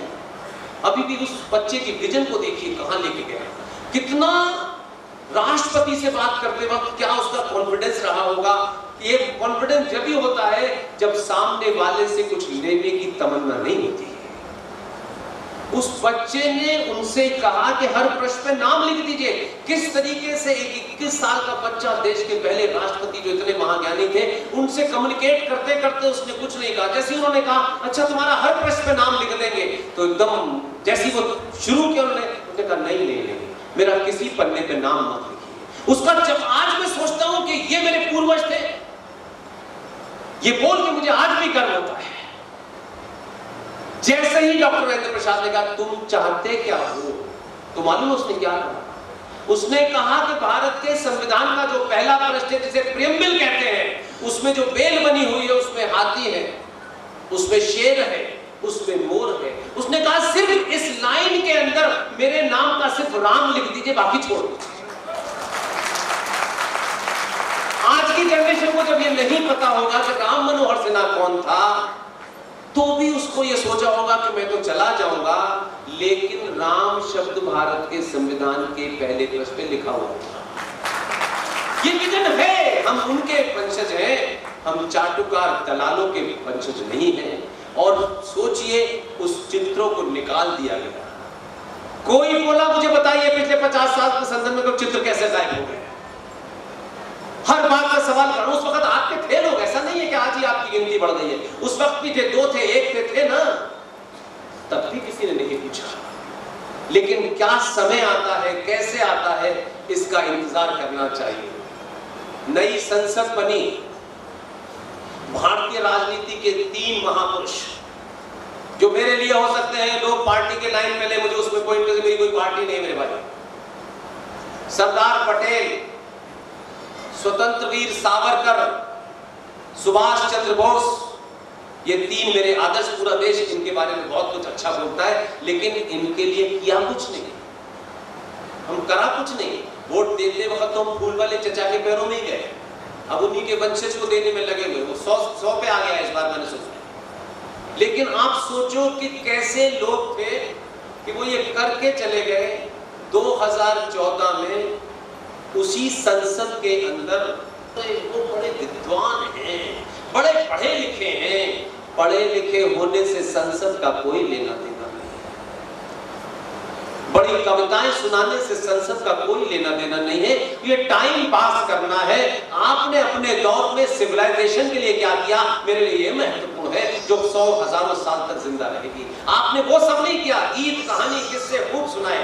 एक दूसरे थे जो आजकल हॉस्पिटल में हैं, वो भी, उनको भी पागलपन सवार हो गया कि जब तक पढ़े लिखे लोग हो की तरह मैं अंग्रेजी में किताब ना पढ़ लूं, जब तक जिना की कब्र पे जाके फूल ना चढ़ा दूं और जिना को सेकुलर ना बता दूं। जिस दिन उन्होंने सेकुलर बताया, उसी दिन हिंदुओं ने उन्हें सेकुलर बना दिया। वो ऐसे थे, हृदय हिंदू सम्राट, यात्रा निकाली, सब कुछ किया। इसलिए ध्यान रखिएगा, आपका समय जिस दिन आएगा, भीड़ में से लोग आपको उठा के ले जाएंगे और वहां बैठा। और जो लोग ये कहते हैं कि जुगाड़ जुगाड़ ये कर लो, कुछ नहीं होता है। हृदय हिंदू सम्राट थे, देश में सबसे बड़ी हिंदू की यात्रा निकाली, जो देश के पोटेंशियल प्रधानमंत्री थे। प्रधानमंत्री बनने के लिए उन्होंने कलाबाजियां शुरू की, उनके भाग्य में नहीं लिखा था, दूर दूर तक नहीं लिखा, कहीं नहीं नजर आए। वो सिर्फ उप प्रधानमंत्री बनकर रह गए। जिस आदमी को आपने तिरस्कार की निगाह से देखा, जिस आदमी को आपने अपने बराबर में कुर्सी बैठने के लिए नहीं दी, जिस आदमी को आपने अपने पैरों पे उकरू होकर बैठने का शौक मजबूर कर दिया, लेकिन भाग्य किसी का आप ले नहीं सकते। वो आदमी जिसको आपने पैरों के नीचे ऐसे उकरू बोर्ड, जैसे लगता है थाने में कोई चोर बैठा हो, आपने मजबूत, तस्वीर छपी हुई है, कोई मेरे पास नहीं है। 98 में गुजरात के चीफ मिनिस्टर का शपथ ग्रहण समारोह था। देश के टॉप महान राज, एक से एक महान हिंदू लीडर बैठा हुआ था। उस आदमी को बैठने नहीं दिया कुर्सी पे, क्योंकि छोटा हो जाएगा। मैं नहीं जानता उसकी कास्ट की वजह से छोटा हो जाएगा या उसके कपड़े पहनने की वजह से छोटा हो जाएगा, इससे कोई फर्क नहीं पड़ता। वो कहां है? वो 15 साल गुजरात में और 15 साल यहां बैठा है। ये उसके भाग्य है। और देश का पहला ऐसा प्रधानमंत्री है। मैं फिर बता रहा हूं, मेरी बातों को आप ये मत सोचिएगा कि मेरा कोई, मैं कभी न मिला तो मेरी कोई मिलने की कोई इच्छा है। लेकिन मैं अगर ये सोच के बोलूं कि मैं जानता हूं इसलिए बोल रहा हूं, नहीं, मैं उन तथ्यों को रखता हूं। ये देश का पहला प्रधानमंत्री है जिसे पार्टी ने बाद में चुना, देश ने पहले चुना। उसके दबाव में पार्टी ने कहा कि इसके अलावा कोई ऑप्शन नहीं। और ये उसी के भाग्य में आया कि उसने कुछ भी शोर नहीं मचाया और एक नई संसद बनाई। और नई संसद बना करके जिस सावरकर के बारे में एक मंद बुद्धि बच्चा ये कहता है, I am not a Savarkar, पुरखे करोड़ों साल तक तुम मर के पैदा भी हो जाओगे तो सावरकर नाम तुम्हारे खानदान में किसी का नहीं हो सकता। तुम्हारे 100 साल तक तुम सावरकर नाम रखने की तुम्हारी औकात नहीं है। सावरकर एक विचार है, सावरकर एक व्यक्ति नहीं है। तुम कहते हो आई एम नॉट ए सावरकर, तुमसे कहा किसने कि अपनी गंदी और घटिया जबान से सावरकर जैसे महापुरुष का नाम? सावरकर को सबने, मुझे बहुत सारी बातें पता है, मैं मंच से बोल चुका हूं, मैं यहां खड़े होकर के किसी का पक्ष नहीं लेता। अगर मेरा अपने ने भी ये झूठ बोला है तो मैं उतनी ही ताकत से बताता हूं। सावरकर की तस्वीर लगनी थी पुरानी पार्लियामेंट में, सावरकर साहब की तस्वीर लगनी थी पार्लियामेंट में, तैल चित्र लगता है। और मैं बार बार, जिन साहब ने किस्सा बताया है वो जीवन में अब है नहीं, और वो साहिब मामला थे। ऐसे ब्राह्मण को मुझे गर्व करने का शौक। उनका नाम था, जो महाराष्ट्र के रहने वाले थे, मनोहर जोशी। लोग नहीं जानते हैं, सिर्फ इतना ही जानते हैं वो स्पीकर है। मैंने कहा कि आप कुछ भी करें, जब समय आए और उस समय उस मोमेंट पे अगर आपने कुछ और कर दिया तो फिर नहीं। सावरकर साहब का चित्र लगना था, और चित्र लगने पर कई लोगों को विवाद था। कुछ लोग सावरकर की माने में, ये तो बहुत कहते थे सावरकर माने, ये सावरकर माने को। लेकिन जब समय आया तो देश के प्रधानमंत्री उस कमेटी का चेयरमैन होता है कि पार्लियामेंट के अंदर कौन सा चित्र लगना है। लीडर ऑफ अपोजिशन होता है और हर पार्टी के एक एक लोग होते हैं, और स्पीकर उसका सेकंड नंबर 2 होता है। मीटिंग हुई, सावरकर पे कविता करना एक अलग बात है, लेकिन जब मीटिंग हुई तो देश के प्रधानमंत्री ने उस मीटिंग में सावरकर के चित्र का जिक्र ही नहीं किया। और जोशी जी को यह बात बहुत गहरी चुभी है। जोशी जी जानते थे कि वर्तमान राजनीति में क्या किया जा सकता है। उन्होंने महान कार्य किया। आज उनके वारिस जो है कुछ और कर रहे हैं। बाहर निकले स्पीकर साहब ने, मैं मनोहर जोशी जी के इस कार्य के लिए 10 बार सार्वजनिक मंचों से उनके पैर छू सकता हूं, उनकी तस्वीर के पैर छू सकता हूं। मनोहर जोशी साहब ने मुंबई में फोन किया। मुंबई में एक आदमी है जो सुनता कम है, मारता ज्यादा है। बाल ठाकरे को फोन करके कहा कि मान्यवर सावरकर के चित्र के बारे में जो मीटिंग हुई है उसमें चेयरमैन देश के प्रधानमंत्री ने उनका नाम ही नहीं रखा है, तो ये फिर कैसे लगेगा। उस आदमी ने ये कहा शाम को फोन करके कि मैं दिल्ली आ रहा हूं। उनको लगा ये दिल्ली में आ गया तो क्या बवाल होगा, तो दोबारा से शाम को मीटिंग फिर बुलाई गई और सावरकर का नाम रखा गया। फिर पास हुई और सावरकर का तैल चित्र पुरानी पार्लियामेंट में लगा और लोगों को बड़ा गुस्सा आया। और उसके बाद जब नई पार्लियामेंट बनी तो लोगों को लगा कि अब क्या कर सकते हैं। तो ये जिसको लाए हैं आप चुन करके, इसने नई संसद बनाई। नई संसद में 90% बन चुकी थी, कुछ थोड़ी बहुत इधर उधर की रह गई थी, लेकिन उसको पता था कि कल क्या होगा मुझे नहीं पता, जो आज है वही सब। उसने अनाउंस किया कि नई संसद का इनॉग्रेशन 28 मई को होगा। अब क्योंकि वो मंद बुद्धि को ये पता ही नहीं है, उसने ये कहा कि अधूरी पार्लियामेंट का ये क्यों कर रहा है। अबे महामूर्ख, उसको पता था कि फिर कब मई आएगी। उसने 28 मई को इसलिए कहा कि उसी दिन सावरकर का जन्मदिन है। तो आने वाली नस्लें जब ये पूछेंगे कि 28 मई को क्या था, तो 28 मई को संसद में जो बोर्ड लगा है उस दिन उनकी डेट लगी हुई है। और जानबूझ करके इतना बड़ा तैल चित्र, पूरे 50 तैल चित्र लगे हुए थे नई संसद में, लेकिन उसको भुगाने में बहुत मजा आता है। उसने टेलीविजन से कहा कि जब मैं सावरकर के सामने दिया जलाऊं और नतमस्तक हूं, बस वही चित्र लोगों को पता चलना चाहिए। पूरे देश में वही चित्र लगा। तो सभ्यताओं की लड़ाई में आप ये ध्यान रखिए, मैं और आप नहीं रहेंगे। आपका मकान, छोटा मकान, बड़ा मकान, ये चलता रहेगा। ये हिंदू मुस्लिम की लड़ाई नहीं है, ये मेरे तेरे की लड़ाई नहीं है, ये आटा सस्ता महंगे की लड़ाई नहीं है। ये हर दौर में हुआ है, हर दौर में होता रहेगा। और सब सरकारों पे नहीं डिपेंड रहते। हजारों करोड़ों लोग अपने आप पढ़ रहे हैं, लेकिन ये इतना खूबसूरत दौर है और हम इसमें जिंदा हैं और हम इसको होते हुए देख रहे हैं। हम इसमें कुछ भी कंट्रीब्यूट कर रहे हैं, यही हमारे लिए गर्व का अनुभव है। हम सब एमपी बनेंगे और सरकार में जाएंगे, ये नहीं होगा तो चले गए हैं। हमने अपना काम चुना है, हम कह रहे हैं। उसने सावरकर को भारत की संसद के सामने खड़ा कर दिया। और जिस सुभाष चंद्र बोस को 1945 में एक प्लेन की दुर्घटना में कांग्रेसियों ने, इसलिए कि उनका कद बड़ा था, वो बहुत बड़े आदमी थे। ये जो बात आज देश में हो रही है कि 15 अगस्त 1947 को देश आजाद हुआ, ये दुनिया का सबसे बड़ा फ्रॉड है। ये भारत के किसी डॉक्यूमेंट में नहीं लिखा, ये ब्रिटिश लाइब्रेरी में नहीं लिखा, ब्रिटिश पार्लियामेंट में नहीं लिखा। ब्रिटिश पार्लियामेंट के अंदर क्लेमेंट एटली जो प्रधानमंत्री थे उस समय इंग्लैंड के, उनके कैबिनेट की मीटिंग में जो लिखा है, इस देश के लोगों से झूठ बोला गया कि 15 अगस्त 1947 को भारत आजाद हुआ है। ये कोई डेट ही नहीं है। 15 अगस्त 1947 को क्लेमेंट एटली की कैबिनेट की मीटिंग में साफ साफ लिखा है, it's a transfer of power. और हमको मूर्ख बनाया गया कि 15 अगस्त को देश आजाद हुआ है। 15 अगस्त को देश आजाद हुआ है तो मेरा दूसरा प्रश्न ये था कि ये कैसे हो सकता है कि 14 अगस्त 1946 को ब्रिटिश साम्राज्य का आखिरी viceroy lord Louis Mountbatten suddenly 15 अगस्त 1947 अगर देश आजाद हो गया था तो वही लॉर्ड लूज माउंटबेटन भारत का पहला गवर्नर जनरल बना। ये कमाल की आजादी है। संविधान वही, संविधान की फोटोकॉपी वही, नियम वही, और फिर उसके बाद आप चिट्ठी लिख के कह रहे हैं कि मैं ये कर सकता हूं, ये कर सकता हूं। आपको इतना झूठ बोला गया है। इस संचार क्रांति में सब कुछ आपके पास है, कुछ महंगा नहीं है। पढ़िए, देखिए, समझिए। अगर आज की जनरेशन समझेगी तो फिर मैं समझता हूं कि 100 साल तक कोई दोबारा इस पे कब्जा नहीं कर सकता।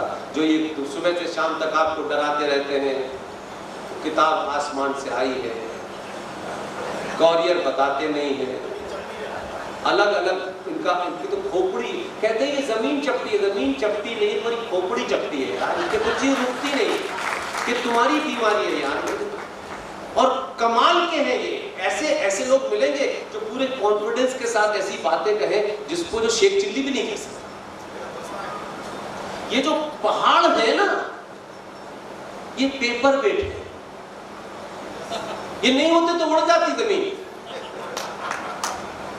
कहां से लाए थे? रोज चल रहा है इस देश में। हमारे पूर्वजों ने ताजमहल बनाया, कुतुब मीनार बनाई। कुतुब मीनार अगर आप जाएं, जो भी कुतुब मीनार इस सभा में जाए, दो काम जरूर करिए। वहां भारत इस सरकार का नहीं है कि इस सरकार ने करा दिया, सॉरी टू से, वो पहले से लगा है। लेकिन हमारे सनातनी ताजमहल जाएंगे, नई नई शादी करेंगे अपने बेटे बेटी की, जिन्होंने जीवन का भी आधा घंटा नहीं देखा है, और वो सीधे उनको टिकट कटा देंगे, बेटा ताजमहल देखना क्योंकि ये प्यार की निशानी है। पहले तो मैं आज तक समझ नहीं पाया कि किस महामूर्ख ने कहा कि ये प्यार की निशानी है या तकलीफ की निशानी है। और वो यहाँ जाएंगे, अपने हिंदू बच्चों को पता ही नहीं है, क्योंकि हमने जो पढ़ लिया वो चल रहा है। पिताजी अपने माँ मस्त है, बेटा अपने में मस्त है, माँ बेचारी घर चलाने में मस्त है। कोई बताएगा कि भैया ये नहीं है। वो ताजमहल देखने जा रहा है, अभी 3 घंटे हुए शादी वरमाला की, और चला गया टिकट लेकर। और कमाल की लड़की है वो भी, जिसने शादी की है।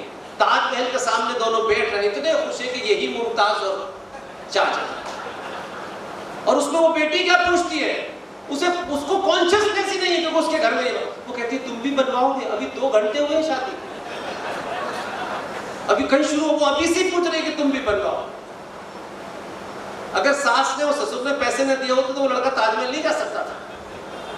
तो ताजमहल देखने जाते हैं आपको। हमारे, मैं बार बार कह रहा हूं, ये हमारे मठों को, मंदिरों को, पुजारियों को इन बातों को बताना चाहिए था, क्योंकि वहां आदमी तर्क वितर्क नहीं करता है, एक लॉजिक देता है। तो जो आपके मंदिरों में बैठे हुए लोग हैं, उनका ज्ञान उतना तक है, बस उससे ज्यादा नहीं है। अगर इस भारत भूमि पर, इस संसार में अगर कोई प्यार की निशानी है तो तमिलनाडु में राम सेतु है। वो है असली निशानी कि जिसकी पत्नी को एक आदमी यहां से वहां ले गया था। उस राम ने अपनी पत्नी को प्राप्त करने के लिए उस पर राम सेतु बनाया था। उससे बड़ी कोई प्यार की निशानी हो सकती है। अपने बच्चों को ताजमहल देखने मत भेजिए, राम सेतु देखने के लिए। आपके बेटे में, उस पुरुष में, उस पति में ये पुरुषार्थ पैदा होगा कि मुझे अपनी पत्नी को कैसे राक्षसों से बचाना है। अगर ये भाव पैदा होगा तो पजामा ऊंचा और कुर्ता नीचा पहनने वाला जिहादी आपकी बेटी के गले में हाथ नहीं डाल सकता, क्योंकि उसके साथ जो मर्द चल रहा है उसका जो आइडियल है वो भगवान राम है, वो शाहजहां नहीं है। ऐसे ही दिल्ली में एक कुतुब मीनार नाम की जगह है, वहां भारत सरकार के आर्कियोलॉजिकल सर्वे ऑफ इंडिया का एक पत्थर लगा है। अब ये मत समझिए कि वो 2014 में लगा है, वो पिछले 50 साल से लगा है। लेकिन हमारी आंखों में अपने स्वार्थ मक्कारी के अलावा हम दिन भर सनातन सभ्यता, हमारे पूर्वज ये थे, बस यहीं तक है हम। उस पत्थर पे लिखा हुआ है कि 27 जैन मंदिरों को तोड़कर ये बनाया गया है और बचे हुए मलबे से एक मस्जिद बनाई गई है वहीं पर। जानते हैं उस मस्जिद का क्या नाम है? कोई जानता है इस सभा में? ना बोलने में कोई दिक्कत नहीं है। उस मस्जिद का नाम है कुव्वतुल इस्लाम मस्जिद। अब आप ये पूछेंगे कुव्वत इस्लाम की ताकत, आप तो मीनार देखने जा रहे हैं और कमाल है, ये तो जोकर है आपके। दो हैं, एक दिल्ली में है, एक यहाँ है। वो छोटा वाला मैंने सुना है ज्यादा बकबक करता है। उसने एक बार क्या कहा आप सोचो ना, हम हंसते हैं, मुझे यहां लगता है इसलिए मुझे गुस्सा आता है, इसलिए मुझे इतनी मेहनत करनी पड़ती है। वो यहां से जो फिर ऐसा लग रहा है कि सनातन हिंदू महामूर्ख है। वो चवन्नी छाप कहता है हम यहां से जाएंगे तो ताजमहल भी ले जाएंगे, तो तुम मेरे को बैग पर रख के ले जाएगा क्या? कैसी बेकार की बातें होती है। हम ले जाएंगे, और कहां ले जाएगा? कहां ले जाएगा? जगह बता। जहां पे ऊंट की पीठ पे खड़े होकर जो खजूर तोड़ते थे, जहां सुबह धोने के लिए पानी नहीं था, वो भारत में लोग कह रहे हैं ये बिरयानी मुगल बिरयानी है। अबे मुगलों में पानी कहां था? वहां जो चावल पैदा कर लेते, लेकिन मुगल बिरयानी चल रही है। वो यहां से वो कुतुब मीनार ले जा रहा है। 1400 साल से अपने साइज का पजामा नहीं बना पाए, वो कुतुब मीनार बना रहे। हम कहां हैं? महामूर्ख इस महान सभ्यता के लोगों को चुनौती दे रहे हैं, सुन रहा जोकर चुनौती दे रहे हैं, और हमारे समाज में से कोई पुरुषार्थी खड़ा होकर के उनको शब्दों के साथ, तर्कों के साथ, लॉजिक के साथ, फैक्ट के साथ उसको सामना नहीं कर रहा। अरे छोड़ो ना यार, कोई बकता है तो बकने दो। इस बकता है तो बकने दो ने ये हुआ कि ना आप बोले न संसद में बोले, आप ऐसे ही महामक्कारों को चुन लेते हैं जो आप यहाँ से वोट लेके जाते हैं, फिर आपसे पूछने नहीं आते भैया बताओ क्या करना है, और करना भी हो तो आपके निजी स्वार्थ इतने हाई होते हैं कि उससे बड़ा कभी कोई एजेंडा आप नहीं रखते। इसलिए आज भारत की भूमि गई। Bharat on practical purposes is a Islamic state. Bharat के संविधान ने, भारत की संसद ने, दलाल नेताओं की चुप्पी के कारण आज हिंदू भारत के अंदर 8वें नंबर का नागरिक है। ये बात कोई बताएगा आपको? प्रवचन देने वाले बहुत प्रवचन दे रहे हैं सुबह से शाम तक, उन्हें बड़ी तकलीफ है कि बाकी लोग क्यों प्रवचन दे रहे हैं, इस पे तो हमारा ही एक अधिकार था।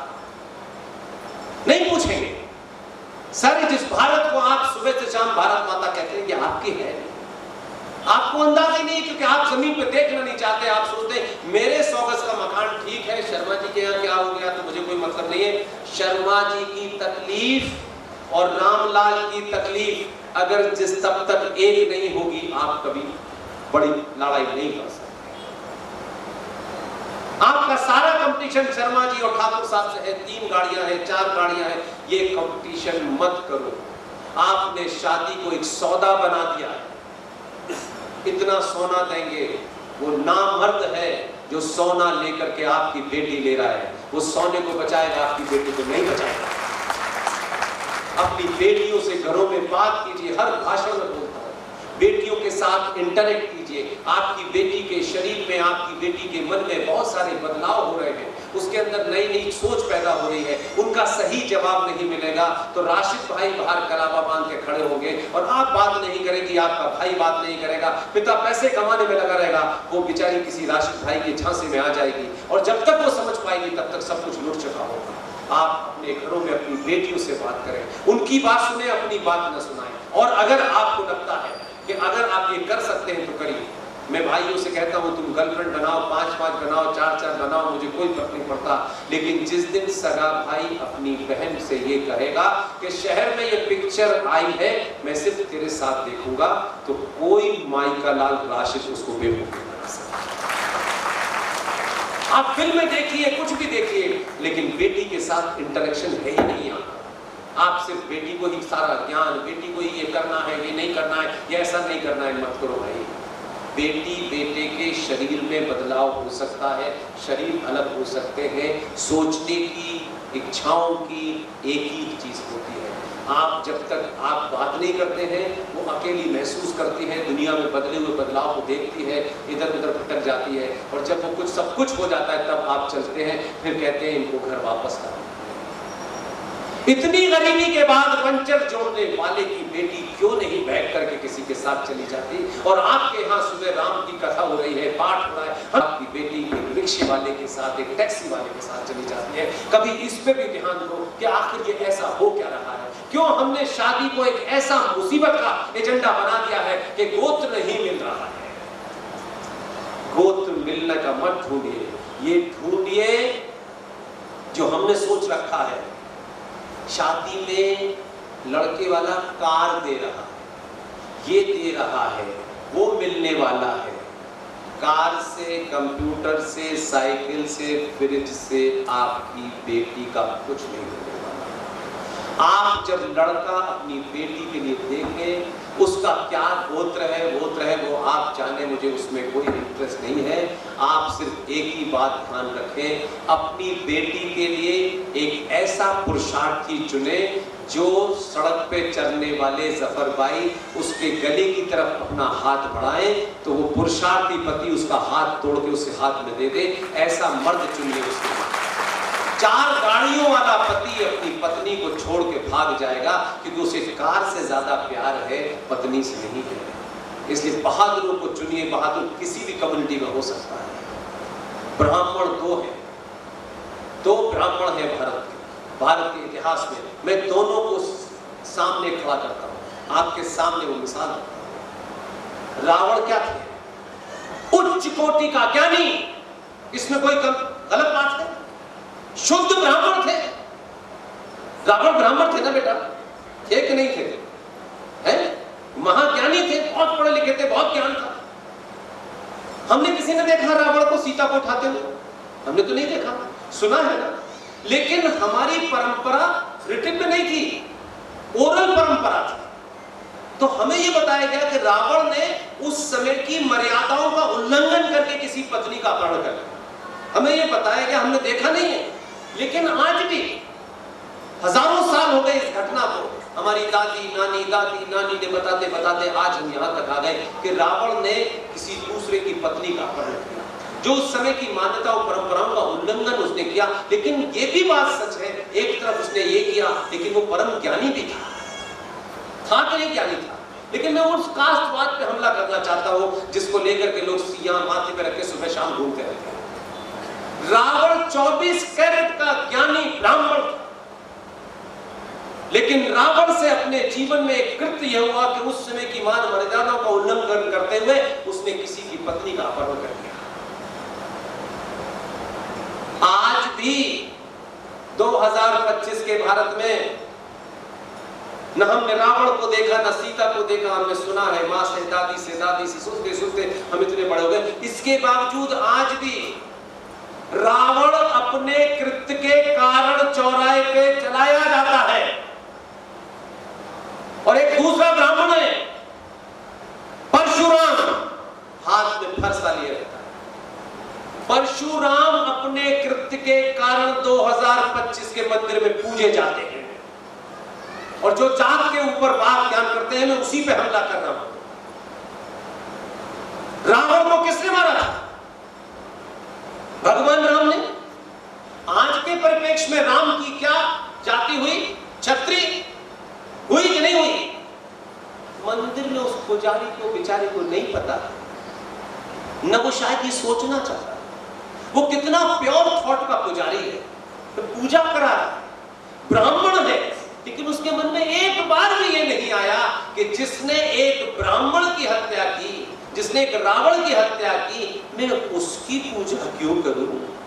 उसके मन में भाव नहीं आया, क्योंकि वो ये जानता है कि इस क्षत्रिय ने रावण की हत्या की, रावण ज्ञानी की हत्या नहीं की, उस कृत्य की हत्या की। इसलिए उसको पूजता है। इसलिए उसके मन में ये भाव नहीं आता कि ब्राह्मण को क्षत्रिय ने मारा है तो बदला मैं लूंगा। नहीं, ऐसा नहीं है।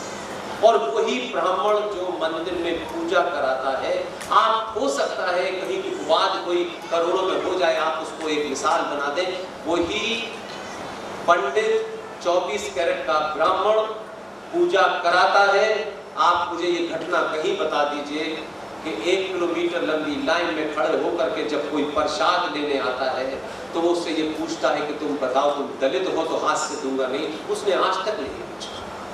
वही ब्राह्मण मंदिर में बैठने वाला ये आज तक मुझे बता दीजिए कि उसने ये कहा हो दीक्षित साहब की, मिश्रा जी की, शर्मा जी की, चतुर्वेदी जी की, त्रिवेदी जी की, द्विवेदी जी की लिखी रामायण नहीं पढ़ा था, वो वाल्मीकि की लिखी रामायण पढ़ा था।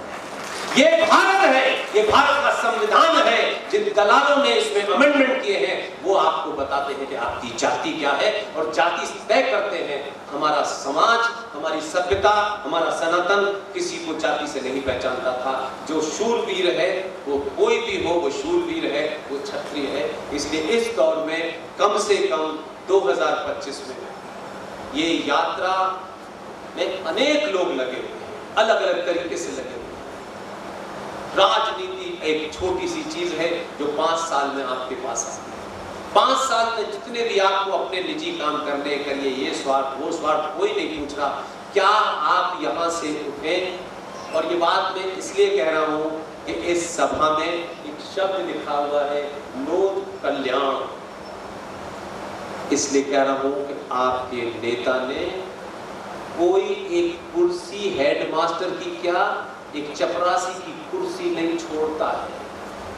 देश के सबसे बड़े राज्य की कुर्सी पे जिस मुख्यमंत्री ने लात मारी, उस समाज के लोग यहाँ बैठे हुए। इसलिए आपसे मेरा निवेदन है, आप सबके सामने कह रहे हैं, ये राजनीति का विषय है। वो कहेंगे तो आप यकीन नहीं करेंगे, लेकिन मुझे पूरी उम्मीद है कि मुझ पे आपका इतना भरोसा होना चाहिए कि मेरा कोई एजेंडा नहीं है। आपको ठाकुर, बनिया, ब्राह्मण जो रहना है रहिए, ये आपकी निजी आइडेंटिटी है। जाति आपके मकान की देहरी के अंदर है। जब देहरी पार करके सामाजिक जीवन में निकले तो सिर्फ सनातनी होके बात करें, बाकी भूल जाए। कितना भी कर लेंगे तो इस दौर में जो क्रांति चल रही है, जो लोग परेशान हैं, भाईजान कस के पजामा पकड़े हुए हैं, किसी वक्त भी उतर सकता है। आपकी ताकत ने, सिर्फ वोट की ताकत ने क्या किया है, ये मैं आपको जिंदा मिसाल इसलिए देता हूं किताब आपको पता चले, मैं कोई आपको कहानी नहीं सुनाता। आपने 10 साल में ये साबित कर दिया कि ठीक है ये ब्राह्मण नहीं है, ये ठाकुर नहीं है, ये फलाना है, ये ढिमाका है, लेकिन इस वक्त ये वही आदमी है कि जो जिस भाषा में समझना चाहता है उसी में चल जा रहा है। और आपके एक होने से सिर्फ क्या हुआ कि कश्मीर में 2 बड़े मक्कार हैं, बड़े दलाल हैं।